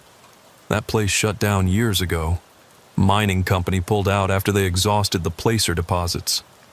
That didn't match the information I'd been given by my dispatcher, but mining operations do shut down and restart based on commodity prices and geological surveys. Maybe the delivery had been canceled while I was stranded, or maybe Bill was thinking of a different operation. "When did they shut down?" I asked. "Oh, must be 15, 16 years ago now," Bill said casually. "Happened right around the time the Exxon Valdez spill killed the fishing industry. A lot of operations scaled back after that." I stared at him, The Exxon Valdez oil spill had happened in 1989, 35 years ago. If Gold Creek Station had shut down 15 or 16 years after that, it would have been closed since the mid-1990s. But my dispatcher had specifically told me they were expecting a delivery, that the site foreman Bill Henderson was waiting for the equipment I was carrying. "Are you sure about that?" I asked. "My company has a current contract with Gold Creek Station. I'm supposed to deliver mining equipment to a guy named Bill Henderson." Bill's expression didn't change, but I noticed that conversations at nearby tables had stopped. Several drivers were looking in our direction, though they quickly looked away when I met their eyes. "Maybe you're thinking of a different operation," Bill said. "There's a lot of mining activity in the region. Easy to get the names confused." I asked him about directions back to the main ice road, and he gave me vague instructions about following the valley floor toward the southeast until I picked up the markers for the established route. It wasn't very specific, but I had GPS coordinates for my destination, and I figured I could navigate by dead reckoning if necessary. I paid for breakfast. Bill accepted payment this time, though he insisted on 1987 prices that seemed absurdly low, even accounting for the remote location. Then I headed back to my truck to begin what I hoped would be the final leg of my journey to Gold Creek Station. As I walked across the parking lot, I passed several of the other trucks and got a better look at them in daylight. What I saw made me stop and stare. They were all older models, some of them 20 or 30 years old, but they were in pristine condition. Not just well-maintained, but perfect. No rust, no wear, paint jobs that looked like they'd been applied yesterday. The license plates were current, but they were all from 1987. I checked plate after plate, thinking I must be misreading the registration stickers. But they all showed the same thing: Alaska commercial vehicle registrations, all issued in 1987, all apparently valid and current according to the stickers. That was impossible. Vehicle registrations expire annually, and there's no way a 1987 registration could still be valid in 2024. Either these trucks had been sitting in this parking lot for 37 years without being moved, or something very strange was happening. I started looking more closely at the details. The trucks themselves represented a range of manufacturers and model years, but they all shared certain characteristics. The paint was too perfect, the chrome too bright, the tires too new for vehicles that should have been decades old. And they were all configured for ice road work, with the same kinds of modifications and equipment that modern ice road trucks carry. More disturbing was the fact that none of them showed any signs of the storm we'd just been through. My truck was covered with accumulated snow and ice from 3 days of blizzard conditions, but these vehicles looked like they'd just been washed and polished. The snow around them was undisturbed, as if they'd been sitting in the same spots for years.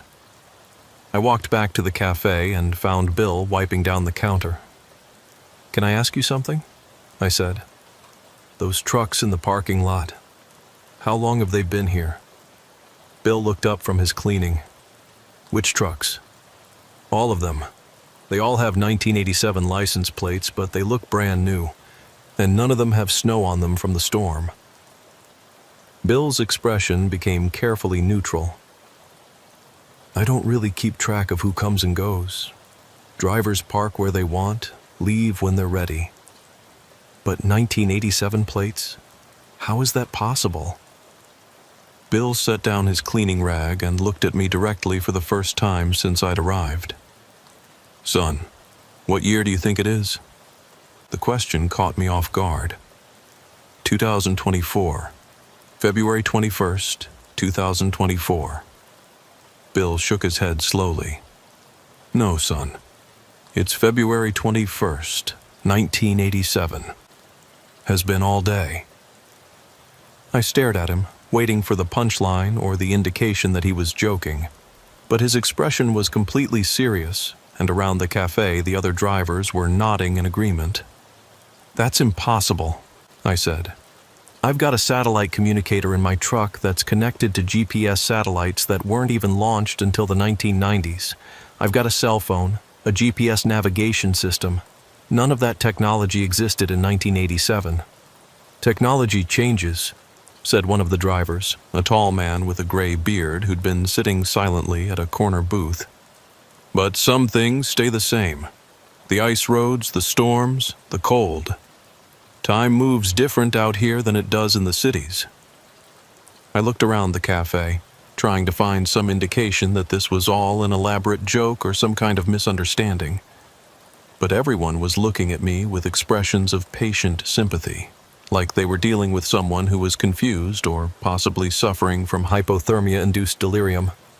"Look," I said, pulling out my cell phone. "This is a smartphone. It has internet access, digital cameras, GPS navigation. None of this existed in 1987. The phone's screen was blank. Dead. Not just out of battery. Completely unresponsive, as if it had never worked at all. I tried the power button, tried connecting the charger, tried everything I could think of. Nothing. "Electronics don't work right out here," Bill said gently. "Too cold. Too much interference from the aurora borealis. Most drivers learn to rely on older, simpler equipment." I ran back to my truck and tried the satellite communicator. Dead. The GPS navigation system showed a blank screen. Even the digital dashboard displays that showed engine diagnostics and fuel levels were dark. The only electronics that seemed to be working were the most basic systems: headlights, engine controls, heating system. But that was impossible. I'd been using the GPS and satellite equipment just hours earlier. I'd sent messages to my dispatcher, received weather updates, navigated by electronic instruments for thousands of miles. Modern trucks are controlled by computer systems that simply cannot function without electronic components. Yet somehow, my truck was running perfectly well without any of the digital systems that should have been essential to its operation. I spent the next several hours trying to understand what was happening. I checked and rechecked every electronic system in the truck, looked for loose connections or signs of electrical failure. Everything appeared to be physically intact, but none of the modern equipment would respond to any input. Meanwhile, the other drivers went about their business as if nothing unusual was happening. They fueled their trucks from pumps that looked like they belonged in a museum, used CB radios that seemed to be the most advanced communication technology available, and consulted paper maps and compass readings for navigation. By afternoon, I was forced to accept that I had two choices: stay at the truck stop indefinitely while trying to figure out what was wrong with my equipment, or attempt to complete my delivery using the same methods ice road truckers had used in 1987. I chose to keep moving. Using a paper map that Bill provided, it showed the ice road routes as they existed in 1987. I plotted a course toward the coordinates where Gold Creek Station should be located. The route was longer than the GPS had indicated, following older ice roads that took a more circuitous path through the wilderness. But it was marked and maintained, with mile markers and emergency shelters along the way. "You be careful out there," Bill warned as I prepared to leave. Ice road trucking was dangerous enough back in the day before all the modern safety equipment. You're going back to the old ways now. I asked him what he meant by back in the day, since according to him it was still 1987. But Bill just smiled and said that time was a funny thing in Alaska, especially during the winter months when the sun barely rises and the cold can play tricks on a man's mind. The drive to Gold Creek Station was unlike anything I'd experienced in 26 years of ice road trucking. Without GPS navigation, I had to rely on compass headings and landmark recognition, following a route marked by reflective posts and mile markers that looked like they'd been installed decades earlier. Without satellite communication, I was completely cut off from the outside world, dependent on CB radio for any contact with other drivers. But the strangest thing was how familiar it all felt. Despite using navigation methods I'd never trained on and equipment I'd never operated, I seemed to know instinctively how to read the ice conditions, how to interpret the weather signs, how to maintain safe speeds on surfaces that could give way without warning. It was as if some part of my mind had access to knowledge and experience that belonged to a different era. The ice road itself was rougher than modern routes, with less sophisticated maintenance and fewer safety features. But it was also somehow more authentic, more connected to the natural rhythms of the Arctic environment. Instead of fighting against the wilderness, I felt like I was working with it, reading the signs and adapting to conditions in ways that modern technology had taught me to ignore. I reached Gold Creek Station just before sunset, about 6 hours after leaving the truck stop. The facility looked exactly like an active mining operation should look. Equipment yards, worker barracks, processing buildings, all surrounded by the organized chaos of an industrial site in full operation. Bill Henderson was waiting for me, just as my dispatcher had promised. He was a man in his 50s with the weathered look of someone who'd spent years working in harsh conditions. He had a crew ready to unload the equipment, and he seemed genuinely grateful for the delivery. "We've been waiting for this shipment for 2 weeks," he said as his workers began transferring the cargo from my trailer to their storage facility. "Equipment breakdowns, supply chain problems, weather delays. It's been one thing after another this season." I asked him about the date, about what year he thought it was. He looked at me strangely. 1987, of course. February 21st. Why? I showed him my logbook, which clearly showed 2024 dates and modern trucking regulations. He examined it carefully, then handed it back with a puzzled expression. "That's some fancy logbook you've got there," he said. "Never seen anything like it. But the date's wrong. Must be a printing error." I spent the night at Gold Creek Station, sleeping in their driver's quarters and sharing meals with the mining crew. Everyone was friendly and professional, but they all insisted that it was 1987, that Ronald Reagan was president, that the Cold War was still ongoing. They spoke knowledgeably about current events that had happened 37 years ago, discussed technology and popular culture that had been obsolete for decades. But they also knew things about ice road trucking that seemed impossibly advanced for 1987. Safety procedures that hadn't been developed until the 1990s. Equipment modifications that required materials that didn't exist in the 1980s. Navigation techniques that depended on satellite technology that was still experimental in 1987. The next morning, I started the return trip to Fairbanks, following the same route I'd used to reach the mining station. The drive was uneventful, though I continued to rely on compass navigation and paper maps rather than the electronic systems that remained stubbornly inactive. I reached the Mile 67 truck stop around noon, planning to fuel up and grab lunch before continuing toward civilization. But when I arrived at the location where the facility should have been, there was nothing there. No building, no fuel pumps, no other trucks. Just wilderness, the same endless expanse of snow-covered forest that stretched for hundreds of miles in every direction. According to my compass and mile markers, I was in exactly the right location, but the truck stop had vanished as completely as if it had never existed. I stopped the truck and climbed out, walking around the area where I was certain the building had been located. The snow was undisturbed, showing no signs that any structure had ever been built there. No foundation marks, no cleared area, no debris or evidence of human activity. Just pristine wilderness that looked like it had been untouched for centuries. I checked my compass readings, verified my position against the mile markers I'd been following, consulted the paper map Bill had given me. Everything indicated that this was the correct location, but there was absolutely nothing to show that a truck stop had ever existed here. The rational part of my mind tried to find logical explanations. Maybe I'd gotten turned around during the drive. Maybe the storm had disoriented me more than I'd realized. Maybe the truck stop was located somewhere else entirely. But I knew I was in the right place. I'd followed the same route in reverse, used the same landmarks, counted the same mile markers. Standing alone in that empty wilderness, I started to understand that something fundamentally impossible was happening to me.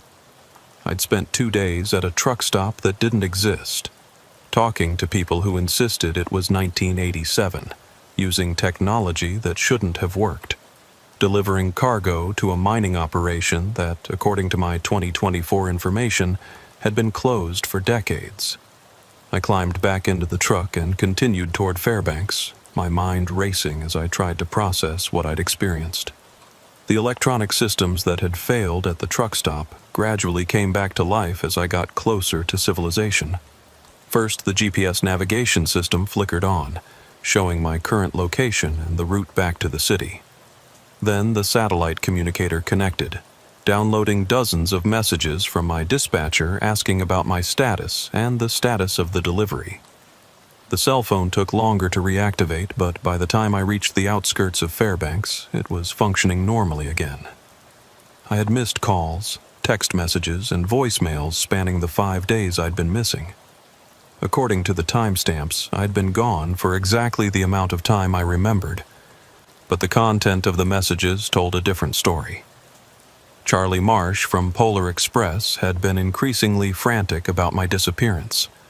The first messages were routine check-ins, asking for delivery confirmations and estimated return times. But by the 3rd day, the tone had changed to genuine concern for my safety. By the 5th day, search and rescue operations had been initiated, and my next of kin had been notified that I was missing and presumed dead. I called Charlie as soon as I had a reliable signal. "Frank, Jesus Christ, where the hell have you been? We've had the state troopers, Civil Air Patrol, Coast Guard, everybody looking for you. Your truck's GPS went dark 5 days ago somewhere near the Gold Creek route, and we haven't heard a word since." I told him I'd been stranded by the storm, that I'd found shelter at a truck stop and had made the delivery as scheduled. But when he asked for details about the delivery confirmation, I realized I had a problem. "Did Henderson sign off on the delivery?" Charlie asked. "We need documentation for billing and insurance purposes." I checked the paperwork Bill Henderson had given me after unloading the equipment. The forms looked official enough, with the Gold Creek Station letterhead and Henderson's signature, but the dates were all from 1987. Worse, the forms themselves looked like they were from a different era. The paper was yellowed with age, the typefaces were from old-style typewriters, and the language used outdated terminology that hadn't been standard in the trucking industry for decades. "Frank, are you feeling okay?" Charlie asked when I hesitated. "You sound confused.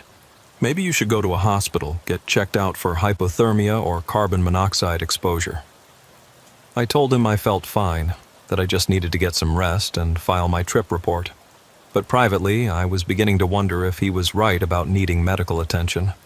Maybe the stress of being stranded in a blizzard had caused some kind of psychological breakdown. Maybe I'd hallucinated the entire experience with the truck stop and the mining operation. But when I got back to the Polar Express yard and unloaded my trailer, there was proof that the delivery had actually happened. The trailer was empty, exactly as it should have been after unloading 40,000 pounds of mining equipment.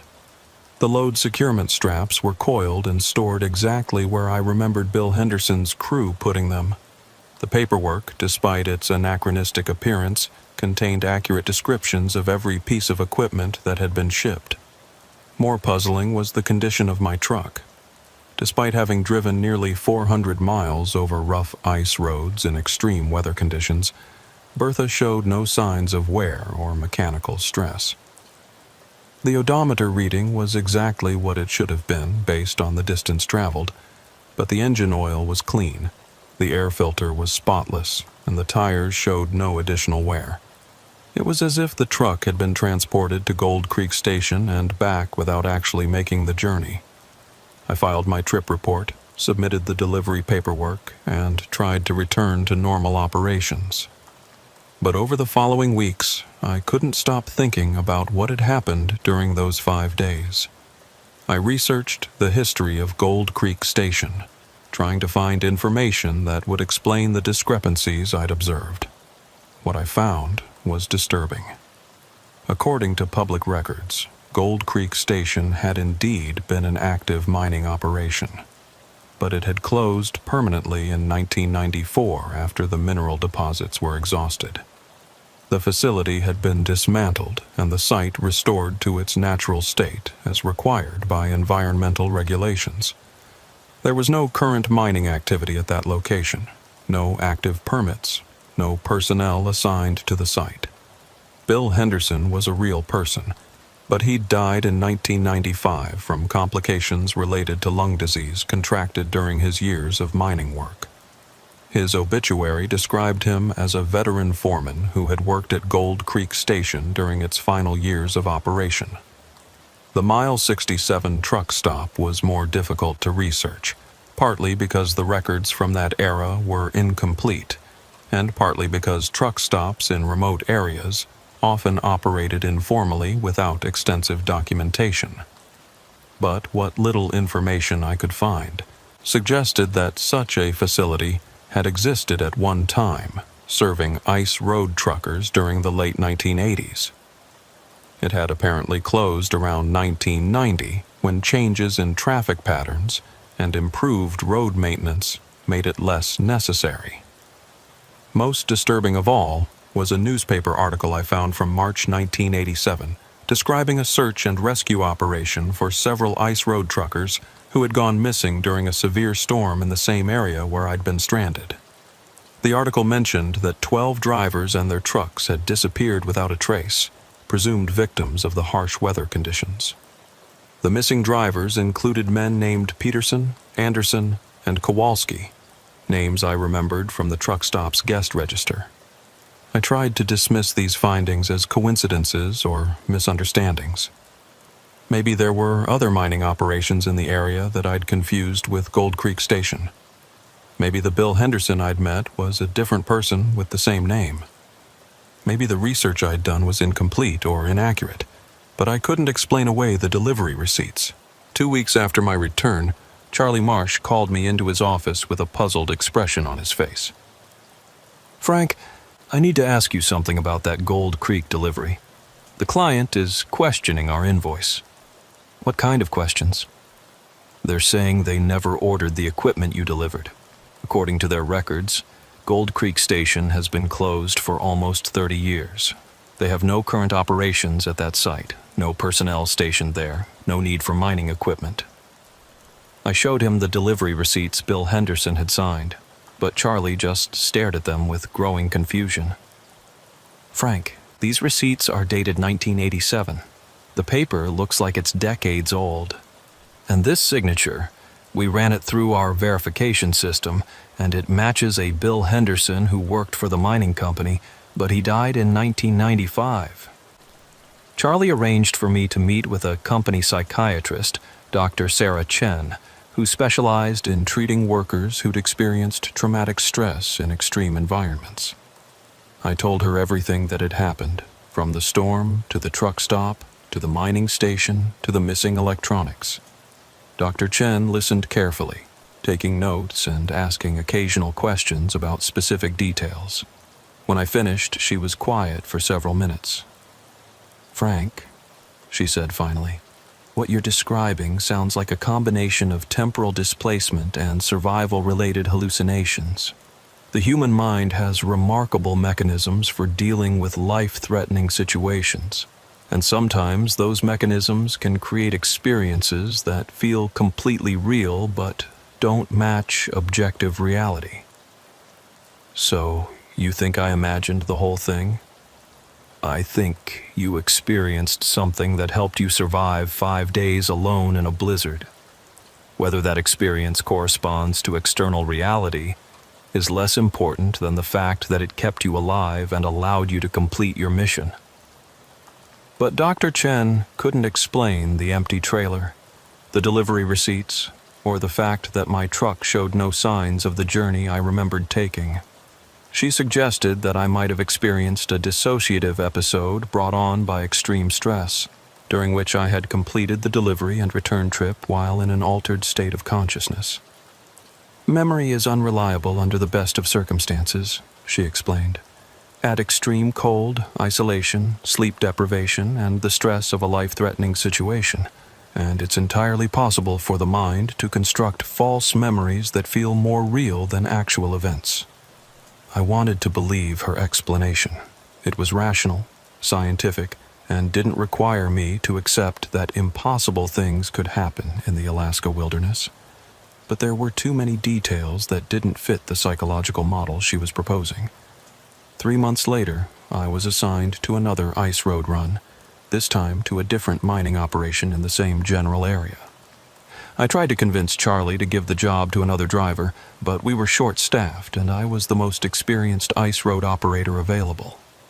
The route took me past the location where I'd encountered the Mile 67 truck stop.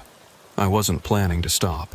There was nothing there but wilderness, but as I approached the area, I saw something that made me pull over. Tire tracks in the snow. Fresh ones, leading from the main ice road toward the forest. Multiple sets, from different trucks, all heading toward the same invisible destination. I followed the tracks for about a quarter mile until they reached a clearing in the trees. There was nothing visible there, just snow and forest, but the tracks continued in organized patterns, as if a dozen trucks were parked in an invisible parking lot. I climbed out of my cab and walked around the clearing, following the tire tracks with my eyes. They formed a clear pattern, vehicles parked in neat rows, with spaces left for maneuvering and access.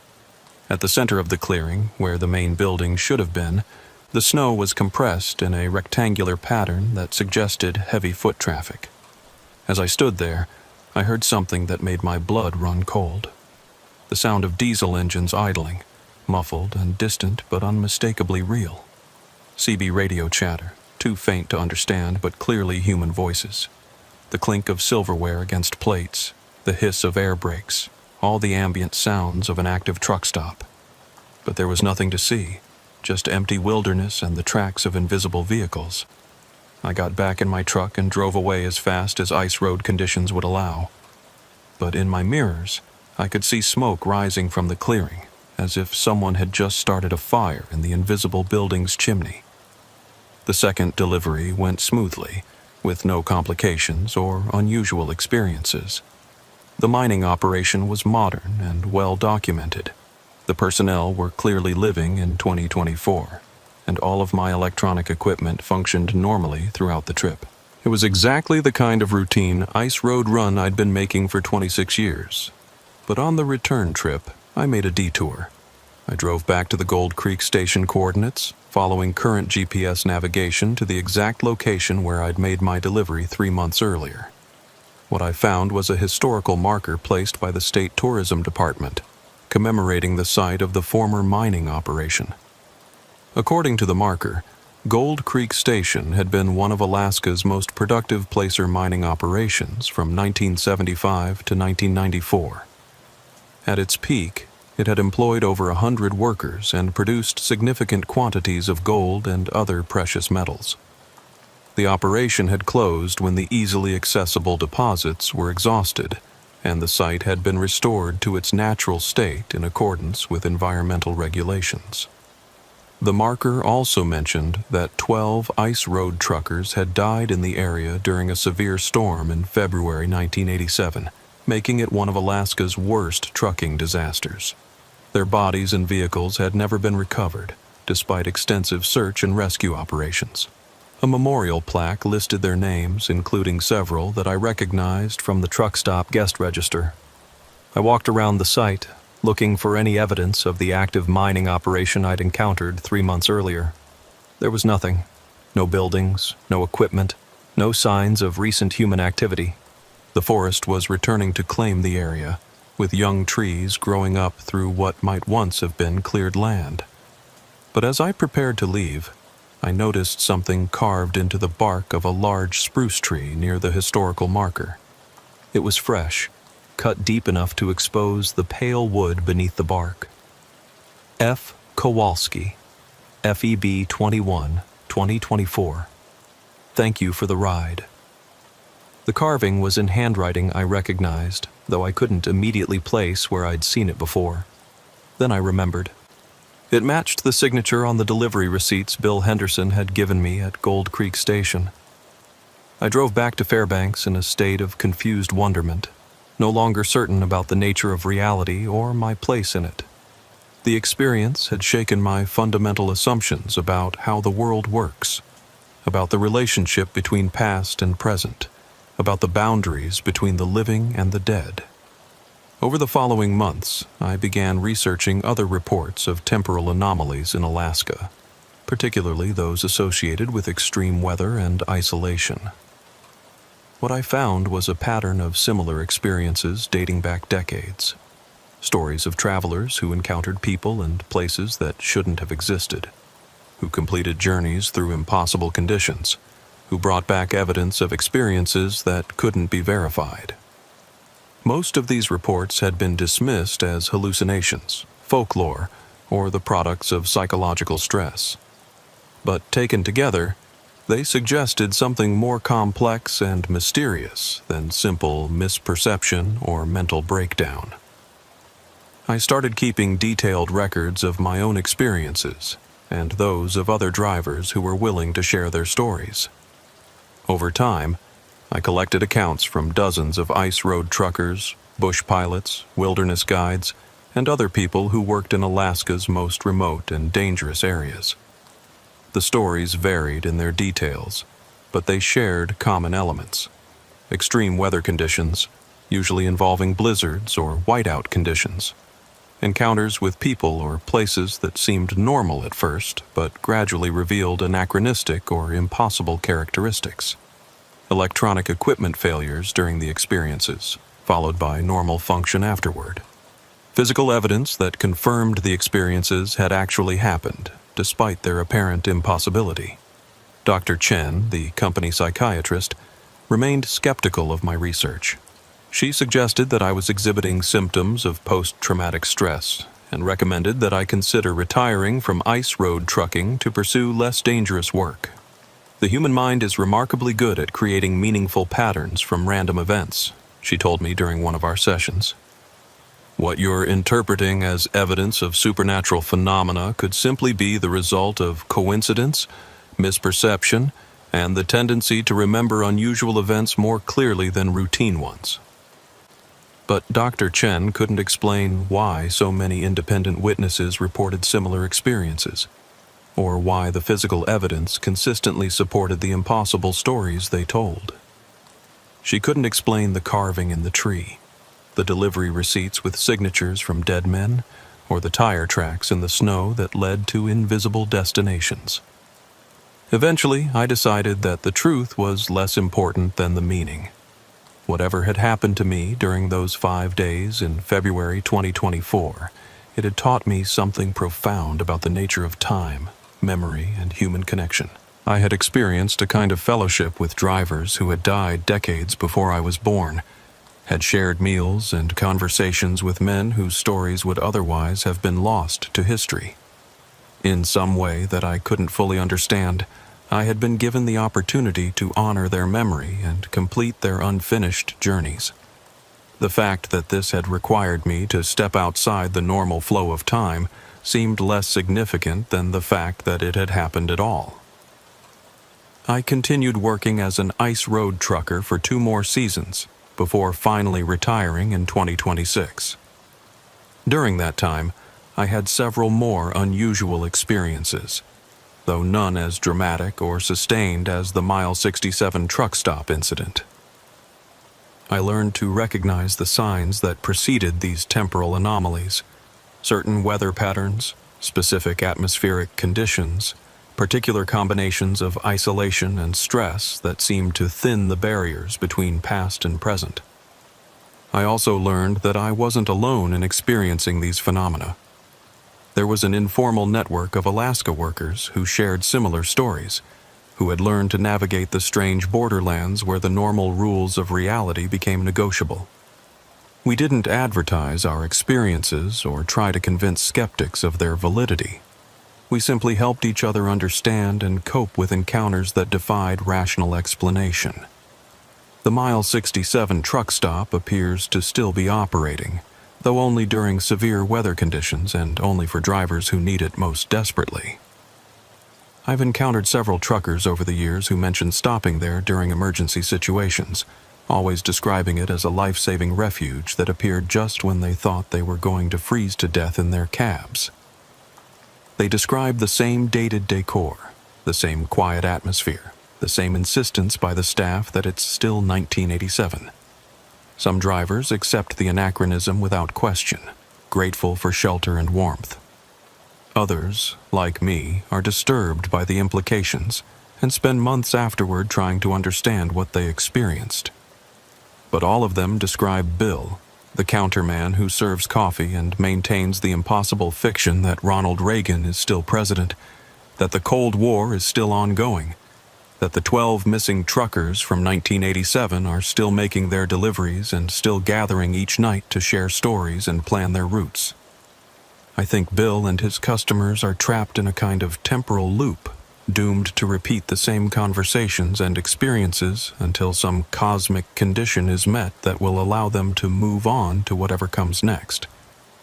Or perhaps they've chosen to remain in that moment because it represents something important to them, a time when their work mattered, when they were part of a community, when the dangers they faced had meaning and purpose. I don't know if I helped them by participating in their eternal truck stop conversation, or if they helped me by providing shelter during a life-threatening storm. Maybe the truth is that we helped each other, that the boundaries between past and present became permeable long enough to allow different generations of ice road truckers to share knowledge, experience, and fellowship across the decades. What I do know is that I'm grateful for the experience, despite its impossibility and the questions it raised about the nature of reality. I was privileged to meet men who had died before I was born, to learn from their experience, to carry their stories back to the world of the living. And I know that somewhere in the Alaska wilderness, in a place that exists only during the worst storms and the darkest nights, Bill is still pouring coffee for stranded drivers, still insisting that it's 1987, still maintaining the fiction that allows a dozen dead truckers to continue their eternal routes through the landscape of memory and loss. The Mile 67 truck stop is still there, waiting for the next driver who needs shelter more than he needs explanations, who values warmth and human companionship more than he values rational understanding of how the world is supposed to work. And if you're ever driving the ice roads during a blizzard, when your electronics have failed and your fuel is running low and the cold is starting to seep through your cab insulation, watch for the yellow lights in the distance and the sign that reads, Mile 67 Truck Stop. Pull in, order coffee and a meal, pay the 1987 prices, and don't ask too many questions about why the calendar on the wall is 37 years out of date. Just be grateful for the shelter, the warmth, and the company of men who understand what it means to drive the loneliest roads in America during the darkest months of the year. And when morning comes and the storm clears and you find yourself back on an empty stretch of wilderness highway, remember that some things are more important than being able to explain how they're possible. Because in the end, we're all just trying to complete our deliveries and make it home safely, whether we're driving in 1987 or 2024 or some impossible moment that exists between the two. And sometimes the only thing that matters is knowing that someone will be there to help us when we need it most, even if that someone happens to be a ghost. My name is Dale Peterson, and I've been driving freight trucks in Alaska for 18 years. Not as long as some of the old-timers, but long enough to know the difference between a routine delivery and something that'll keep you awake at night for the rest of your life. I'm 41 years old, divorced, no kids, and I work for Arctic Supply Lines out of Anchorage. We handle deliveries to some of the most remote businesses, research stations, and government facilities in the state. Places where regular delivery services won't go, where the roads are more like suggestions than actual routes, where a wrong turn can put you in wilderness so vast you might never find your way back. I didn't start out wanting to be a trucker. Back in 2006, I was working construction in Anchorage, making decent money building houses and commercial buildings during the brief Alaska construction season. But the housing market crash hit Alaska hard, and by 2007, most of the construction companies were laying off workers or going out of business entirely. I needed work that would keep me employed year-round, and trucking seemed like a stable option. Arctic Supply Lines was hiring drivers willing to handle the difficult routes, the remote deliveries that required special permits, survival training, and equipment that could handle extreme conditions. The pay was good, better than construction when you factored in the overtime and hazard pay. Most importantly, it was steady work that didn't depend on seasonal weather or economic fluctuations. I started with short-haul deliveries around Anchorage and the Kenai Peninsula, learning the basics of commercial driving and getting familiar with Alaska's unique challenges. Bad weather that could change from clear skies to whiteout conditions in minutes. Roads that were more like trails, often unmarked and sometimes impassable. Wildlife that would step into traffic without warning. Moose, bears, caribou, all of them big enough to total a truck and kill the driver. After a couple years of proving myself on the easier routes, the company started giving me the specialty deliveries. Scientific equipment to research stations, supplies to remote government facilities, emergency shipments to mining operations and oil field installations. These were the runs that paid the big money, but they also required skills and equipment that most drivers didn't have. My truck is a 2017 Freightliner Cascadia, modified for extreme weather operations with auxiliary heating systems, extended range fuel capacity, and survival equipment that could keep me alive for a week if I got stranded. I call her Big Betty, though she's not particularly big by Alaska trucking standards. What she lacks in size, she makes up for in reliability and cold weather performance. The cargo area is specially configured for sensitive deliveries. Climate-controlled compartments for scientific equipment, secure storage for valuable or dangerous materials, and tracking systems that monitor temperature, humidity, and location throughout the journey. When you're delivering $100,000 worth of research equipment to a station that's only accessible 3 months out of the year, you can't afford to have anything go wrong. I've made deliveries to places most people have never heard of and would never want to visit. Research stations studying climate change in the Arctic Ocean. Seismic monitoring facilities that track earthquake activity along the fault lines.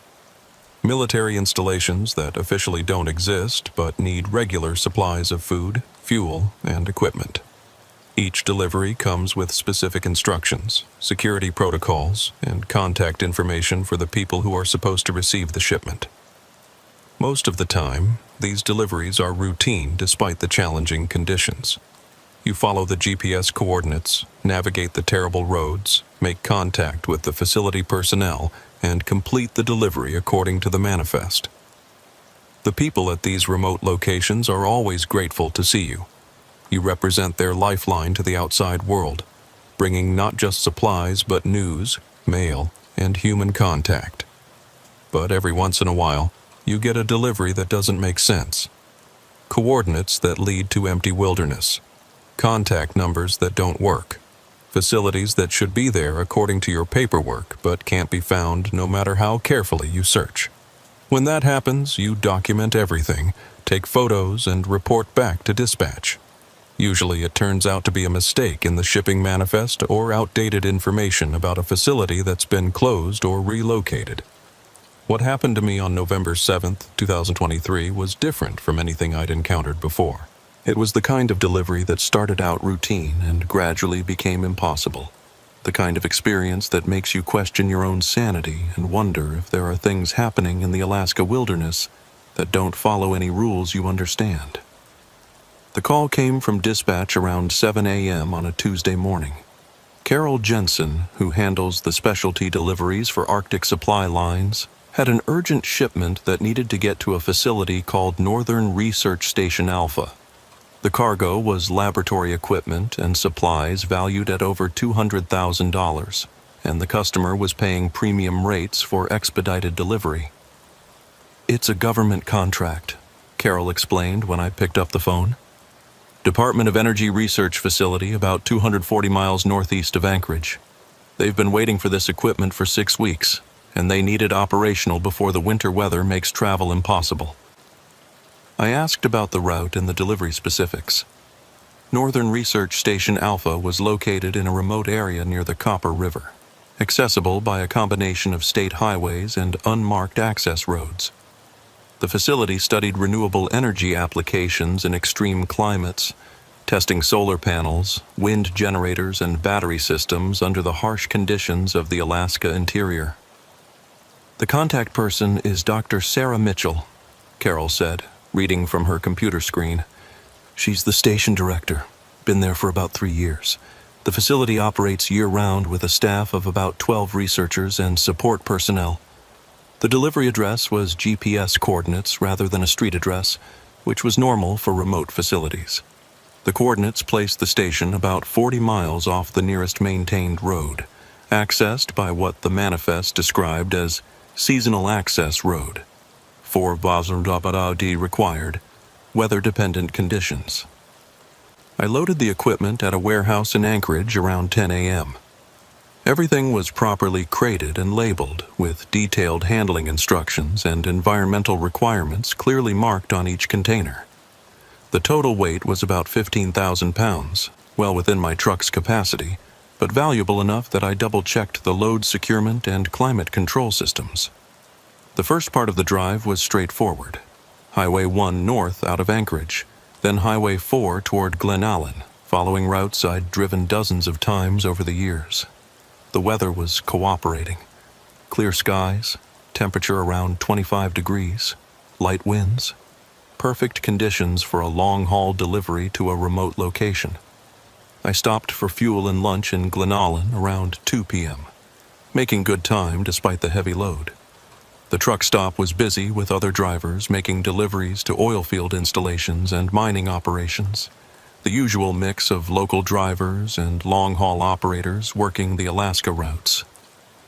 While I was refueling, I ran into another Arctic Supply Lines driver, a guy named Tom Bradley, who I'd worked with off and on for about 5 years. Tom was heading back to Anchorage after making a delivery to a mining operation near Valdez. "You know anything about Northern Research Station Alpha?" I asked him while we waited for our fuel tanks to fill. Tom frowned. "Never heard of it. What kind of facility?" "Department of Energy Research Station. Solar panels and wind generators, stuff like that. Supposed to be about 40 miles off the highway near the Copper River." "Doesn't ring a bell," Tom said. "But there's a lot of government facilities out there that keep low profiles. Defense Department, Energy Department, Fish and Wildlife Service. Half the time they don't want people to know they exist." I checked my paperwork again, confirmed the GPS coordinates and the contact information. Everything looked legitimate. Official Department of Energy letterhead, proper authorization codes, valid purchase order numbers. If it was some kind of mistake or fraud, it was a very sophisticated one. The turnoff from Highway 4 was marked only by a small metal sign that read, "Authorized personnel only," and a Forest Service road number that matched my delivery instructions. The access road was unpaved but well-maintained, with recent grading marks and reflective markers every quarter mile. It looked like the kind of road that government agencies build to access remote facilities, functional rather than scenic, designed to handle heavy equipment and supply vehicles. For the first 20 miles, the road was in good condition despite the remote location. It wound through dense forest of spruce and birch, following natural contours of the landscape and avoiding steep grades that would be difficult for loaded trucks. I passed several other Forest Service roads branching off to the left and right, all of them marked with numbers and no public access signs. Around 4:30 p.m., I reached what appeared to be a security checkpoint, a small building beside the road with official-looking signs about restricted access and the requirement to check in with facility personnel. But the building was unmanned, and the barrier gate was standing open. A sign directed visitors to proceed to the main facility and report to the administrative office. I continued down the access road, which became rougher and more narrow as it penetrated deeper into the wilderness. The forest was thick enough to block most of the afternoon sunlight, creating an environment of perpetual twilight that made navigation more difficult. My GPS showed that I was still on course, but the estimated arrival time kept changing as the road conditions forced me to reduce speed. Around 5:15 p.m., just as the sun was setting, I reached the GPS coordinates for Northern Research Station Alpha. What I found there didn't match any description of an active research facility. The road ended in a large clearing that had obviously been developed for industrial use. I could see the remains of several concrete foundations, electrical infrastructure, and what might have been access roads to different areas of the facility. But everything was abandoned, had been for years by the look of it. The buildings were gone, leaving only concrete pads and the rusted remains of mechanical systems. Weeds and small trees were growing up through cracks in the concrete, and the electrical lines had been cut and removed. It looked like a facility that had been deliberately dismantled and abandoned, with only the most permanent infrastructure left behind. I parked Big Betty in what had probably been the main parking area and climbed out to look around. The silence was absolute except for the wind through the trees and the occasional creak of abandoned metal structures. No lights, no vehicles, no sign of recent human activity. I walked around the site, trying to understand what I was seeing. The concrete foundations were substantial, suggesting buildings that had been designed for long-term use. The electrical infrastructure included transformers and junction boxes that indicated significant power requirements. This had definitely been a major facility at one time, but it had been closed and dismantled with obvious care and thoroughness. Near what might have been the main administrative building, I found a metal plaque mounted on a concrete post. The text was partially obscured by corrosion and weather damage, but I could make out enough to understand what it said. Northern Research Station, Alpha, U.S. Department of Energy, Renewable Energy Research Facility, established 1998, decommissioned 2009. The plaque included a warning about hazardous materials and instructions to contact the Department of Energy if any dangerous substances were discovered on the site. But there was no indication of what had happened to the facility or why it had been closed. I pulled out my cell phone to call dispatch, but I had no signal. That wasn't unusual in remote areas of Alaska, but it meant I couldn't get immediate guidance about what to do with a delivery to a facility that had been closed for 14 years. I tried the satellite communicator that I carried for emergency situations. After several attempts, I managed to connect to the Arctic Supply Line's dispatch center and explained the situation to Carol Jensen. "That's impossible," Carol said when I described what I'd found.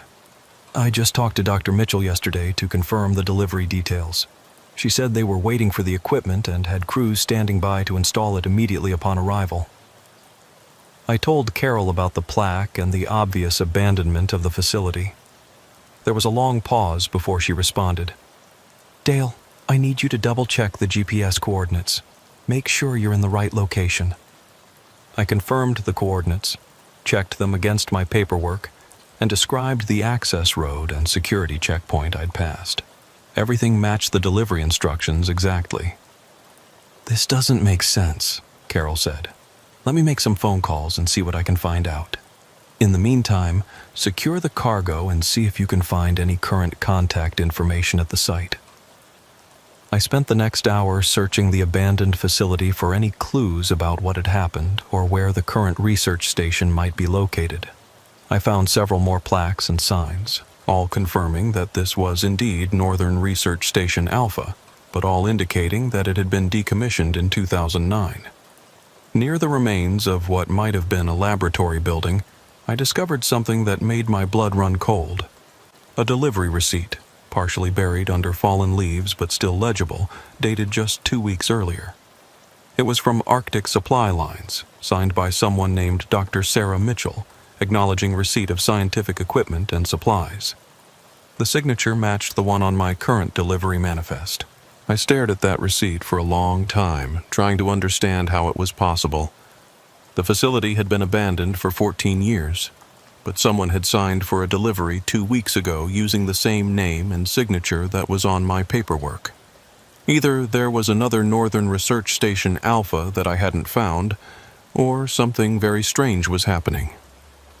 I tried the satellite communicator again, but I couldn't get a signal. The sun had set completely, and the temperature was dropping rapidly. I needed to make a decision about whether to spend the night in the truck or attempt to drive back to the highway in the dark. That's when I saw the lights. They were faint at first, just a distant glow through the trees that might have been moonlight reflecting off snow. But as I watched, they became brighter and more defined. Electric lights, definitely artificial, coming from somewhere deeper in the forest. I grabbed my flashlight and followed what remained of an access road toward the light source. After about a quarter-mile walk through increasingly dense forest, I emerged into another clearing where I found an active research facility. It was exactly what I'd expected based on the delivery manifest. A collection of modern buildings arranged around a central courtyard, with solar panel arrays, wind generators, and other renewable energy equipment visible in the perimeter lighting. Vehicles were parked near the main building, and lights were on in several windows. Smoke was rising from what appeared to be a heating system chimney. A sign near the entrance read, "Northern Research Station Alpha, Department of Energy Research Facility. Authorized personnel only." It looked new, recently installed with no signs of weather damage or aging. I walked back to get my truck, driving carefully down the narrow access road to the active facility. As I parked near the main building, several people came out to meet me, all wearing heavy winter clothing and official-looking ID badges. "You must be Dale from Arctic Supply Lines," said a woman who appeared to be in her early 40s. "I'm Dr. Sarah Mitchell, station director. We've been waiting for this equipment." I showed her the delivery manifest and began unloading the cargo according to her instructions. Dr. Mitchell had a crew of technicians ready to move the equipment into the laboratory buildings, and everything proceeded exactly as it should have during a normal delivery to a remote facility. "Sorry about the confusion with the access road," Dr. Mitchell said as we completed the paperwork. "We're in the process of updating our GPS coordinates with the shipping companies. The old facility was closed years ago when we moved to this location." I asked her about the abandoned buildings I'd found at the original coordinates. Dr. Mitchell nodded knowingly. "That was the prototype station, established in the late 1990s as a proof of concept for renewable energy research in extreme climates. When the program expanded, we built this new facility with better infrastructure and more advanced equipment. The old site was decommissioned in 2009. That explained the plaque and the abandoned infrastructure, but it didn't explain why my delivery instructions had led me to the old facility instead of the new one. I mentioned this to Dr. Mitchell, who seemed genuinely surprised. "That's odd. All of our shipping instructions should reflect the current facility coordinates. We updated all the databases when we moved operations 5 years ago." She asked to see my delivery manifest, studying it carefully under the overhead lights. After a few minutes, she looked up with a puzzled expression. "These are definitely our current coordinates," she said, pointing to the GPS numbers on the paperwork. "But you said they led you to the old facility?" I showed her the route I'd taken on my GPS device, tracing the path from the highway to the abandoned site. Dr. Mitchell compared it to the coordinates on the manifest, and they were identical. "This is very strange," she said. "These coordinates should have brought you directly here. There must be some kind of error in your GPS system." But I knew there wasn't an error. I double-checked the coordinates multiple times, and my GPS had led me exactly where the numbers indicated. Somehow, the same coordinates had taken me to 2 different locations, first to an abandoned facility, then to an active research station that was supposed to be in the same place. Dr. Mitchell signed the delivery receipt and thanked me for bringing the equipment despite the navigation difficulties. Her signature was identical to the one I'd found on the 2-week-old receipt at the abandoned site. I drove back toward the highway through the darkness, my mind racing as I tried to understand what had happened. The access road from the active facility joined the main Forest Service road about 5 miles from where I'd originally entered, suggesting that the two locations were in completely different areas despite having identical GPS coordinates. When I reached the highway, I stopped to call dispatch using my cell phone. Carol Jensen answered on the first ring. Dale, thank God. I've been trying to reach you for hours. I did some research on Northern Research Station Alpha, and there's something you need to know. What did you find? The facility was closed in 2009, just like you said. But Dale, according to the Department of Energy, it was never reopened. There is no current research station at that location. I told Carol about finding the active facility and completing the delivery to Dr. Mitchell. There was a long silence before she responded. Dale, that's impossible. I called the Department of Energy directly. Northern Research Station Alpha was permanently decommissioned in 2009 after a budget reduction eliminated the renewable energy research program. The site is maintained as surplus property, but there's no active research being conducted there. Then who did I deliver the equipment to? I don't know, but I'm starting to think there's been some kind of fraud or mistake. Can you describe the people you met at the facility? I described Dr. Mitchell and her research team, the modern buildings and equipment, the professional manner in which they'd handled the delivery. Everything had seemed completely legitimate, exactly what you'd expect from a government research facility. Dale, I need you to go back there tomorrow morning. Take photos of everything, the buildings, the people, the equipment. If there's really an active facility operating at that location, we need to document it and figure out why it's not in the official records. I spent the night at a motel in Glenallen, unable to sleep as I tried to process what had happened. The logical explanation was that I'd made some kind of mistake. Wrong coordinates, misidentified facility, confusion about locations. But I'd been making deliveries to remote sites for 18 years, and I'd never experienced anything like this before. The next morning, I drove back to the Forest Service road that led to Northern Research Station Alpha. In daylight, I could see details that had been hidden in the darkness. The access road was well maintained with recent grading and new signage at regular intervals. Everything suggested an active facility with regular traffic and maintenance.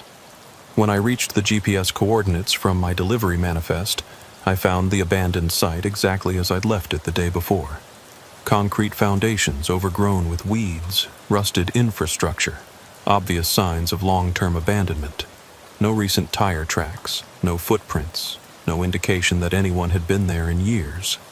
I searched carefully for the access road that had led to the active facility, but I couldn't find it. The forest was unbroken in all directions, with no trails or roads visible through the trees. According to my GPS, the active facility should have been less than a quarter mile away, but there was no path to reach it. I spent 3 hours walking through the forest in every direction, looking for any sign of the buildings, vehicles, or people I'd encountered the night before. I found nothing but wilderness. No cleared areas, no access roads, no evidence that any human activity had ever taken place in the area. Back at the abandoned site, I took dozens of photographs as Carol had requested. The concrete foundations, the rusted equipment, the weathered plaques indicating the facility's closure in 2009. Everything was exactly as I'd documented the day before, with no signs of recent activity or disturbance. But when I looked more carefully at the area where I'd found the delivery receipt, I discovered something that made my hands shake. There were fresh tire tracks in the dirt, matching the tread pattern of my truck's tires. The tracks led from the parking area to a loading dock that I hadn't noticed before, as if I'd backed up to unload cargo. I followed the tire tracks, examining them carefully. They were definitely from my truck, and they were definitely recent. The tread marks were crisp and clear, without any signs of weather damage. But I had never unloaded cargo at this location. I was certain of that.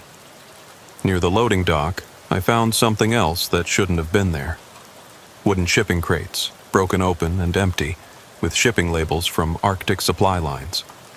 The labels showed yesterday's date and my name as the delivery driver. The crates matched the specifications of the laboratory equipment I'd delivered to Dr. Mitchell's facility. I stood there staring at those empty crates for a long time, trying to understand how they could exist. I had clear memories of unloading the cargo at the active research facility, of watching Dr. Mitchell's team move the equipment into their laboratory buildings, but here was physical evidence that I had also unloaded the same cargo at the abandoned site. I took photos of everything: the tire tracks, the shipping crates, the labels with yesterday's date. Then I loaded the empty crates into my truck and drove back to Anchorage, my mind reeling with questions I couldn't answer. Carol Jensen was waiting for me when I arrived at the Arctic Supply Line's office. She examined the photos I'd taken and the empty shipping crates, her expression growing more puzzled with each piece of evidence. "Dale, this doesn't make any sense," she said after reviewing everything. "According to our shipping database, the cargo was delivered successfully to Northern Research Station Alpha and signed for by Dr. Sarah Mitchell. We have electronic confirmation of delivery, payment authorization from the Department of Energy, and all the proper documentation." She showed me the computer records, which confirmed everything she'd said.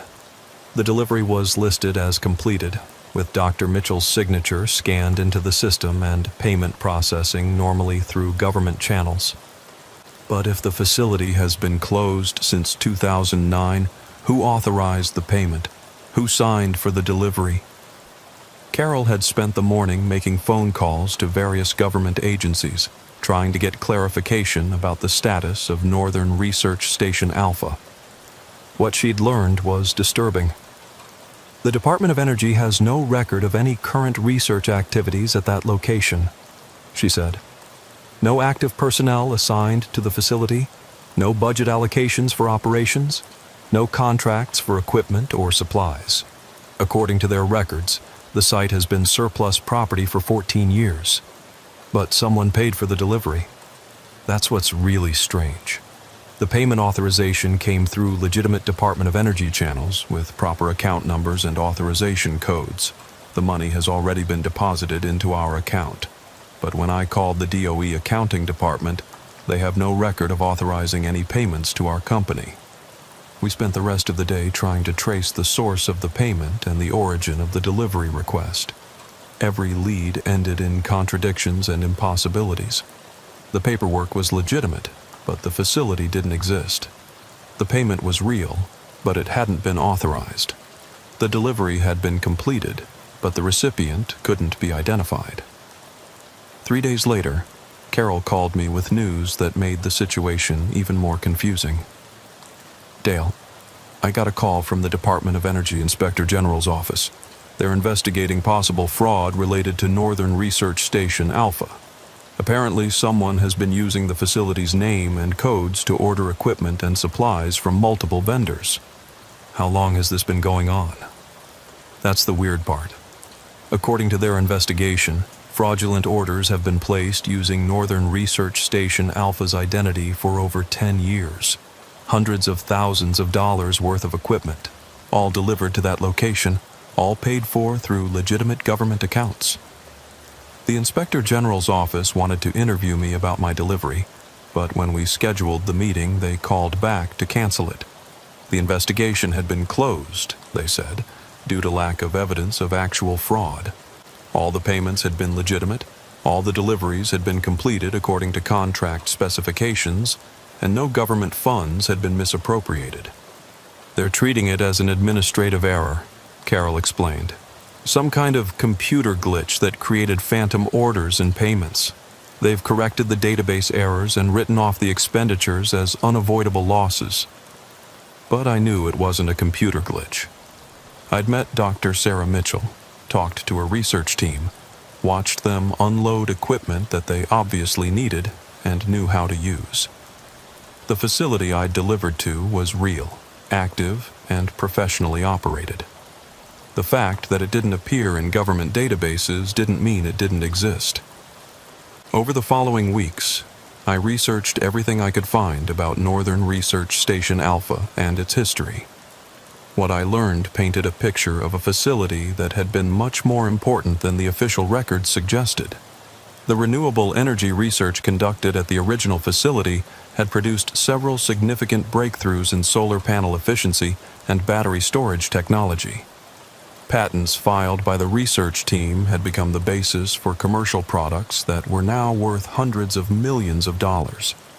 The closure of the facility in 2009 had been controversial, with several researchers claiming that their work was being terminated for political rather than scientific reasons. Dr. Sarah Mitchell was a real person, a renewable energy specialist with advanced degrees from MIT and Stanford. She had worked at Northern Research Station Alpha from 2006 until its closure in 2009, and had published numerous papers based on her research there. But according to official records, she had died in a car accident in 2011, 2 years after the facility closed. Yet I had clear memories of meeting her, talking to her, watching her sign the delivery receipt. Either the official records were wrong, or something impossible had happened in that clearing in the Alaska wilderness. 6 months later, I was assigned to another delivery in the same general area. A routine shipment of supplies to a Fish and Wildlife Service research station about 50 miles from the original Northern Research Station Alpha coordinates. I wasn't planning to make any detours, but as I drove past the turnoff to the Forest Service road, I noticed something that made me pull over. There was a new sign at the intersection, an official-looking metal plaque that read, Northern Research Station Alpha, Active Research Facility, Authorized Personnel Only. The sign looked new, recently installed, with no signs of weather damage or aging. I drove down the access road following the same route I'd taken 8 months earlier. When I reached the GPS coordinates, I found the active research facility exactly as I'd left it. Modern buildings, solar panel arrays, wind generators, vehicles parked near the main building. Lights were on in several windows, and I could see people moving around inside. Dr. Sarah Mitchell came out to greet me as I parked near the main building. She looked exactly the same as she had during my previous visit, wearing the same style of winter clothing and official ID badge. Dale, good to see you again, she said. We weren't expecting a delivery today, but it's always nice to have visitors. I told her I was just passing through making a delivery to the Fish and Wildlife Station. Dr. Mitchell nodded knowingly. That's Dr. Yamamoto's operation. Good people, doing important work on climate change impacts on wildlife populations. We collaborate with them occasionally on energy efficiency projects. I asked her about the status of her renewable energy research, curious to see if her answers would be consistent with my previous visit. Dr. Mitchell seemed happy to discuss their work, describing recent advances in cold weather solar panel technology and improvements in battery storage systems. Everything she said was consistent with legitimate scientific research being conducted by qualified professionals.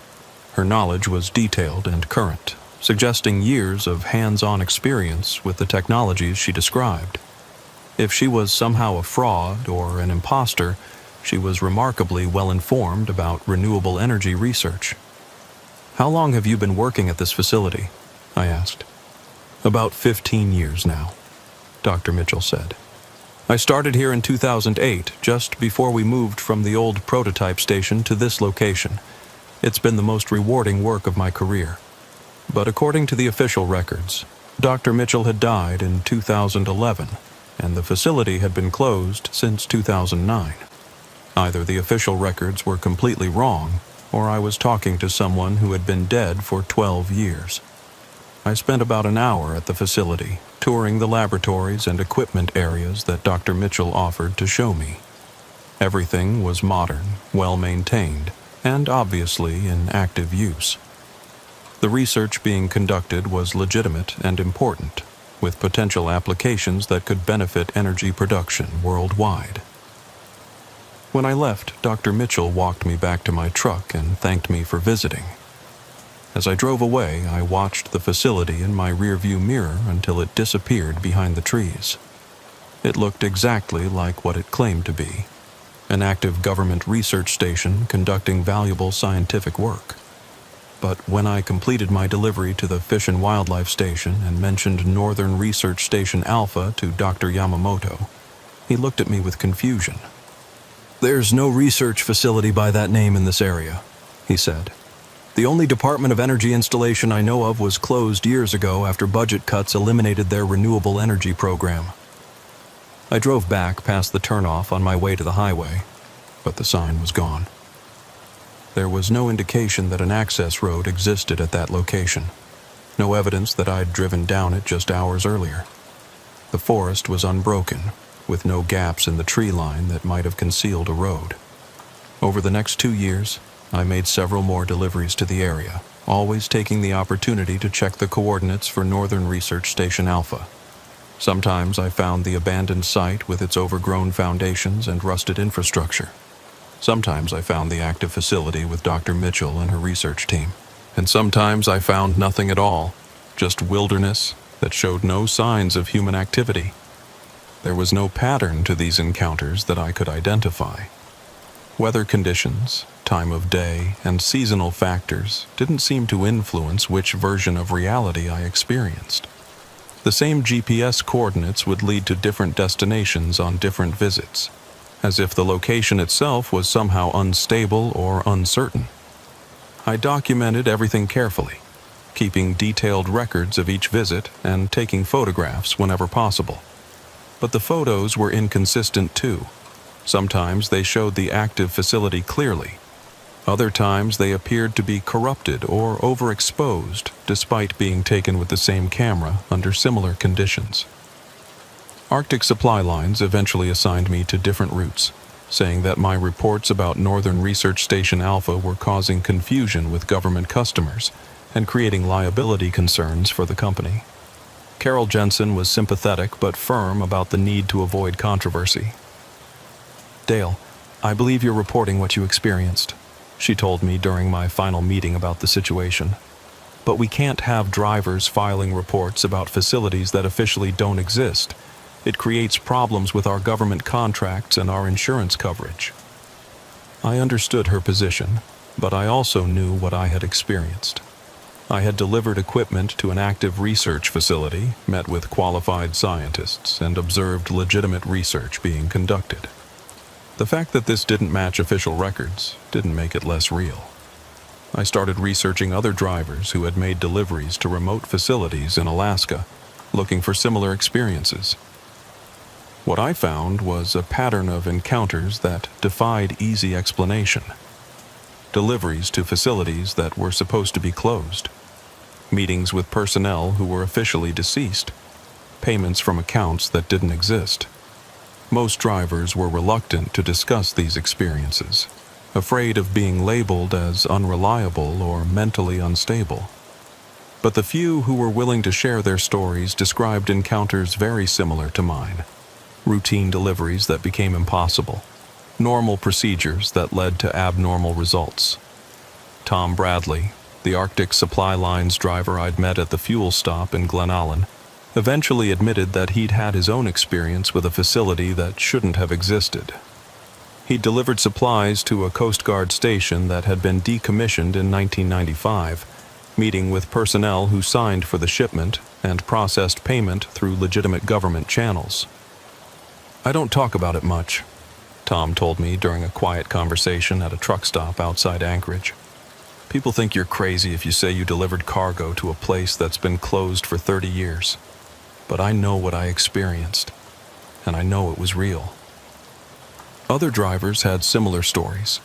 Deliveries to mining operations that had been shut down for decades, meetings with forcemen who had died years earlier, payments from companies that had gone out of business before the drivers were born. All of them involved remote locations in Alaska. All of them included documentation that appeared legitimate, and all of them left the drivers questioning their understanding of reality. I began to think that Alaska itself might be somehow different from other places. that the extreme conditions and vast distances created environments where normal rules didn't always apply. The isolation, the harsh weather, and the psychological stress of working in such conditions might create situations where past and present became blurred, where facilities that had once existed could somehow continue to operate outside the normal flow of time. Or perhaps there were government operations that continued to function despite official closure, maintained for reasons that weren't reflected in public records. Black budget programs, classified research projects, facilities that were too important to shut down despite bureaucratic decisions to the contrary. But the simplest explanation was also the most disturbing. That I had somehow become unstuck from normal reality, doomed to make deliveries to places that existed only in some parallel version of Alaska, where different decisions had been made, where facilities had remained open, where people who had died in my world continued to live and work. I retired from long-haul trucking in 2024, taking a job with a local delivery company that keeps me close to Anchorage and away from the remote routes where impossible things happen. But I still think about Northern Research Station Alpha, about Dr. Sarah Mitchell and her research team, about the important work they were conducting in a facility that officially didn't exist. Sometimes I wonder if they're still there, still making advances in renewable energy technology that could help solve the world's climate crisis, still waiting for deliveries of equipment and supplies that might never come because the official world has forgotten they exist. And sometimes I wonder if the real tragedy isn't that I experienced something impossible, but that something important and valuable continues to operate in isolation, cut off from the support and recognition it deserves, because bureaucratic reality has declared it non-existent. The Alaska wilderness is vast enough to hide secrets, remote enough to allow anomalies, harsh enough to create conditions where normal rules break down. Maybe Northern Research Station Alpha exists in one of those hidden places, continuing its work despite official abandonment, waiting for the occasional delivery driver who can somehow find his way through the gaps in reality to bring them what they need. Or maybe I've been making deliveries to ghosts, helping the spirits of dedicated researchers continue their work even after death, facilitating science that transcends the boundaries between the living and the dead.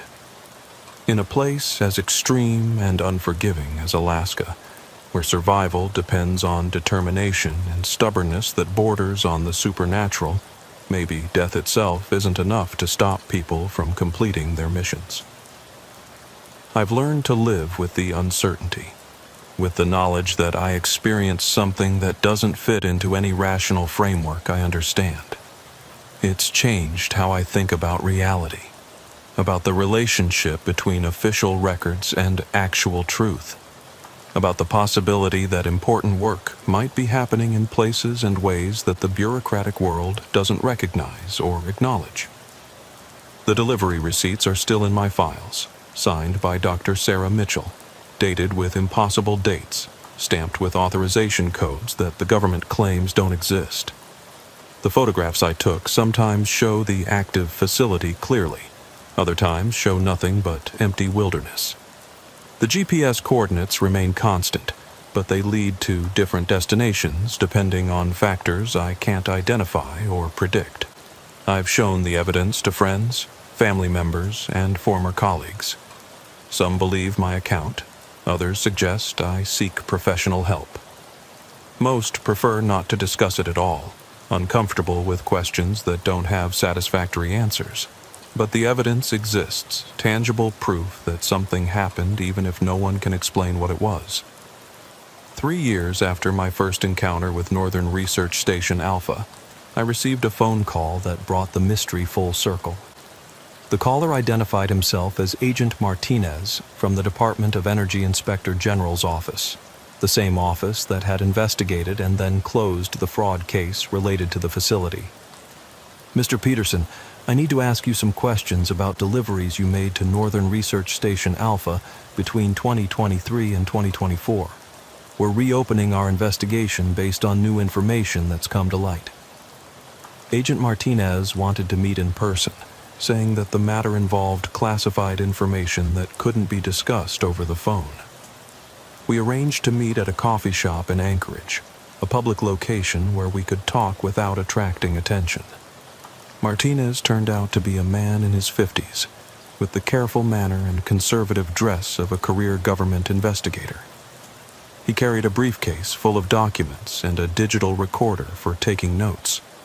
After checking my identification and confirming basic details about my employment history, he got straight to the point. "Mr. Peterson, our investigation has revealed that you made several deliveries to a facility claiming to be Northern Research Station Alpha, despite the fact that this facility was officially decommissioned in 2009. Can you describe these encounters in detail?" I told him everything I could remember, from the first delivery in November 2023 to my final visit in 2024.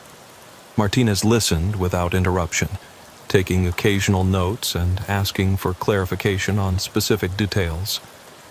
When I finished, he was quiet for several minutes, reviewing his notes. "Mr. Peterson, what I'm about to tell you is classified information that you are not authorized to share with anyone. Do you understand the legal implications of that restriction?" I said I understood, though I wasn't sure I wanted to hear information that would further complicate an already impossible situation. "Northern Research Station Alpha was not entirely shut down in 2009, Martinez continued. A portion of the facility's research was transferred to a classified program that continues to operate under different authorization and funding mechanisms. The official closure was a cover story designed to reduce public attention and congressional oversight. That explained some of the discrepancies I'd encountered, but it raised new questions about why the facility sometimes appeared to be abandoned and sometimes appeared to be active. "The classified program operates on an irregular schedule," Martinez explained. "Personnel and equipment are moved to the site only when specific research activities require the unique environmental conditions available at that location.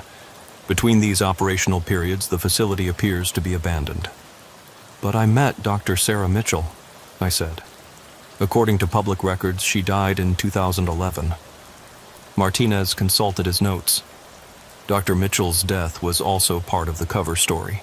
She was relocated and provided with a new identity to protect the classified nature of her research. The woman you met was indeed Dr. Sarah Mitchell, operating under special authorization to continue her renewable energy work." The explanation was plausible, but it didn't account for all the anomalies I'd experienced.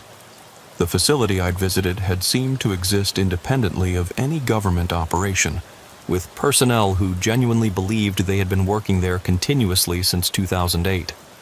"Agent Martinez, why are you telling me this now? Why reopen an investigation that was closed 3 years ago?" Martinez hesitated before answering. "Because Dr. Mitchell and her research team have disappeared.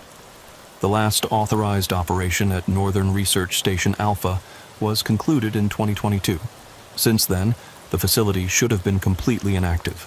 But we've continued to receive reports of deliveries, payments, and research activities that we didn't authorize." He showed me a series of documents detailing unauthorized activities at the facility, deliveries from multiple vendors, payments from government accounts that should have been closed, research publications submitted to scientific journals using the facility's address. All of it occurring after the classified program had officially ended. "We believe that Dr. Mitchell and her team may have continued their research without authorization, using the facility's infrastructure and identity to maintain their operations. This represents a serious security breach and potential violation of federal law." "Or," I said, "maybe they're operating in some version of reality where the program was never shut down." Martinez looked at me sharply. "Mr. Peterson, are you suggesting that supernatural forces are involved in this situation?" I told him about the inconsistent experiences I'd had at the facility, the way it sometimes appeared active and sometimes abandoned, the photographs that showed different things on different visits. Martinez listened with growing concern, taking detailed notes about every anomaly I described. "Mr. Peterson, I need to ask you to accompany me to Northern Research Station Alpha. We're conducting a formal investigation of the site, and your familiarity with the location could be valuable." I wasn't enthusiastic about returning to a place that had already caused me so much confusion and uncertainty. But I was curious to see what an official government investigation would find, and I hoped that Martinez might be able to provide explanations for the things I'd experienced.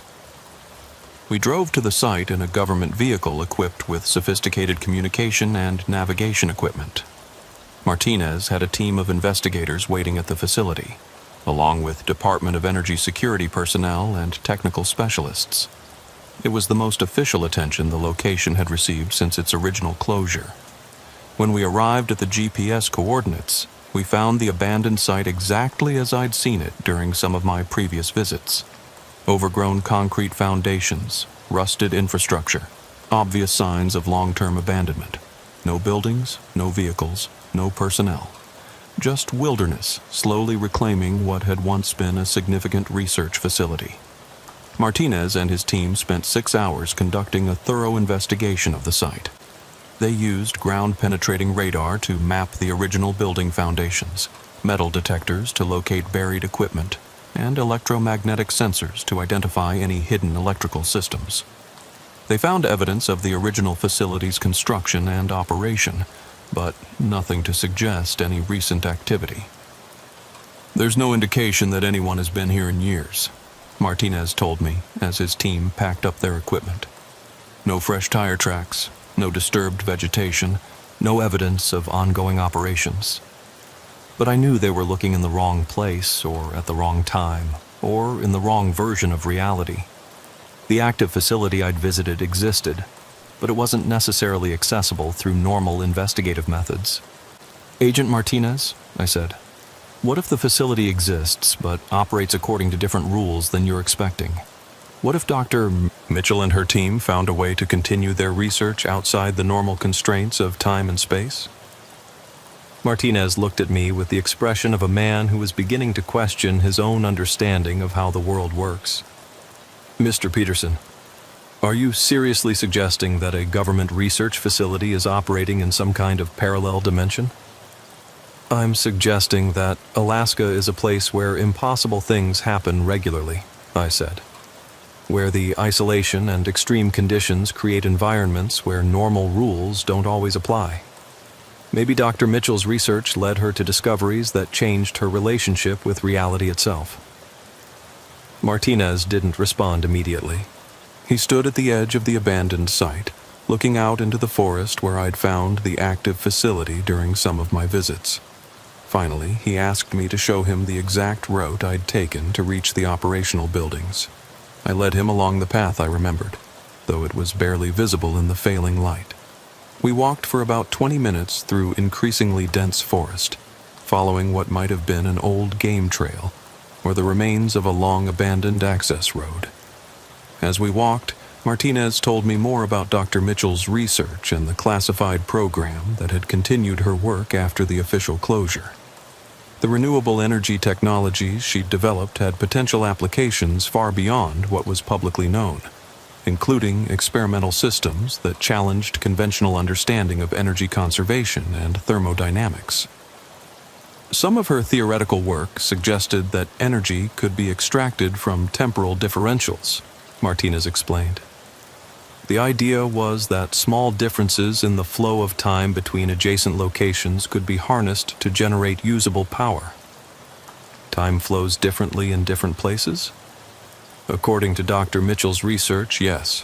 The effect is normally too small to measure or exploit, but under certain conditions, extreme isolation, specific electromagnetic environments, unusual geological formations, the differential can become significant enough to detect and potentially utilize.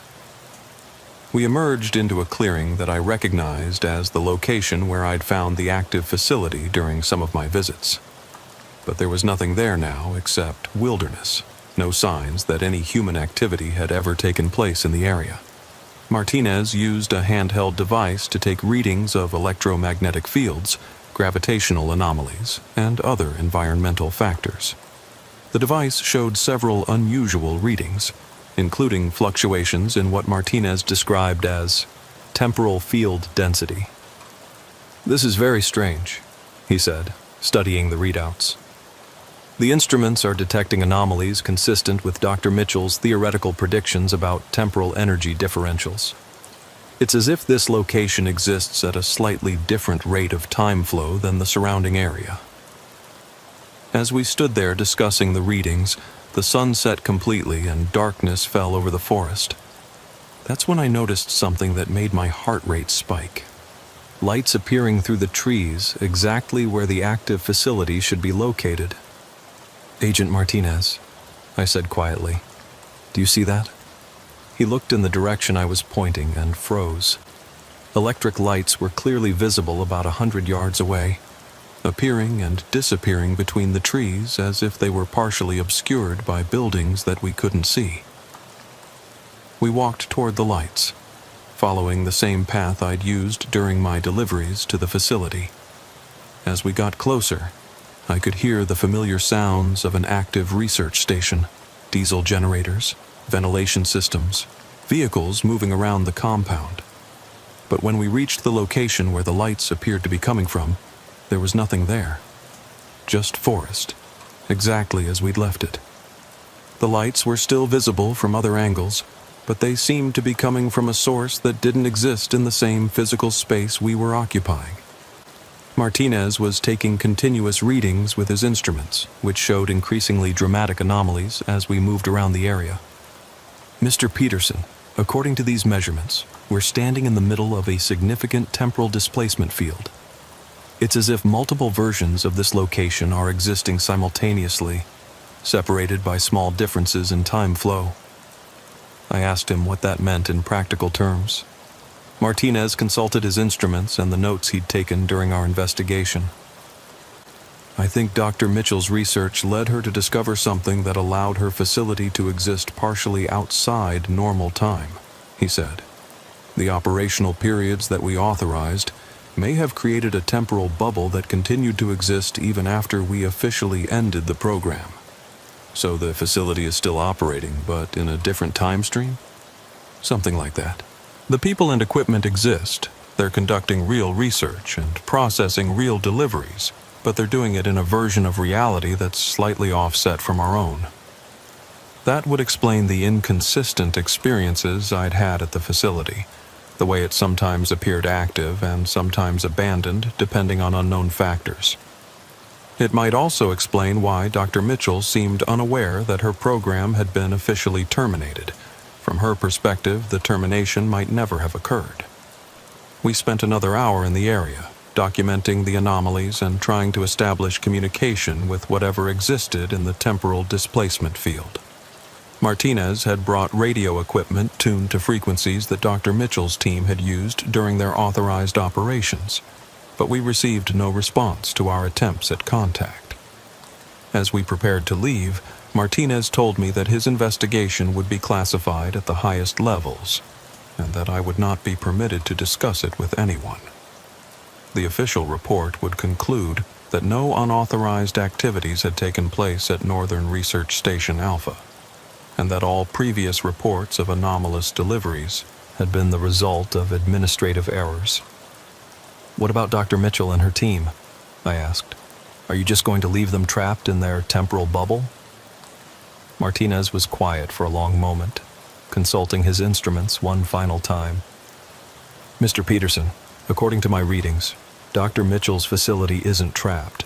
It's exactly where and when it's supposed to be, conducting research that may be more important than any of us realized.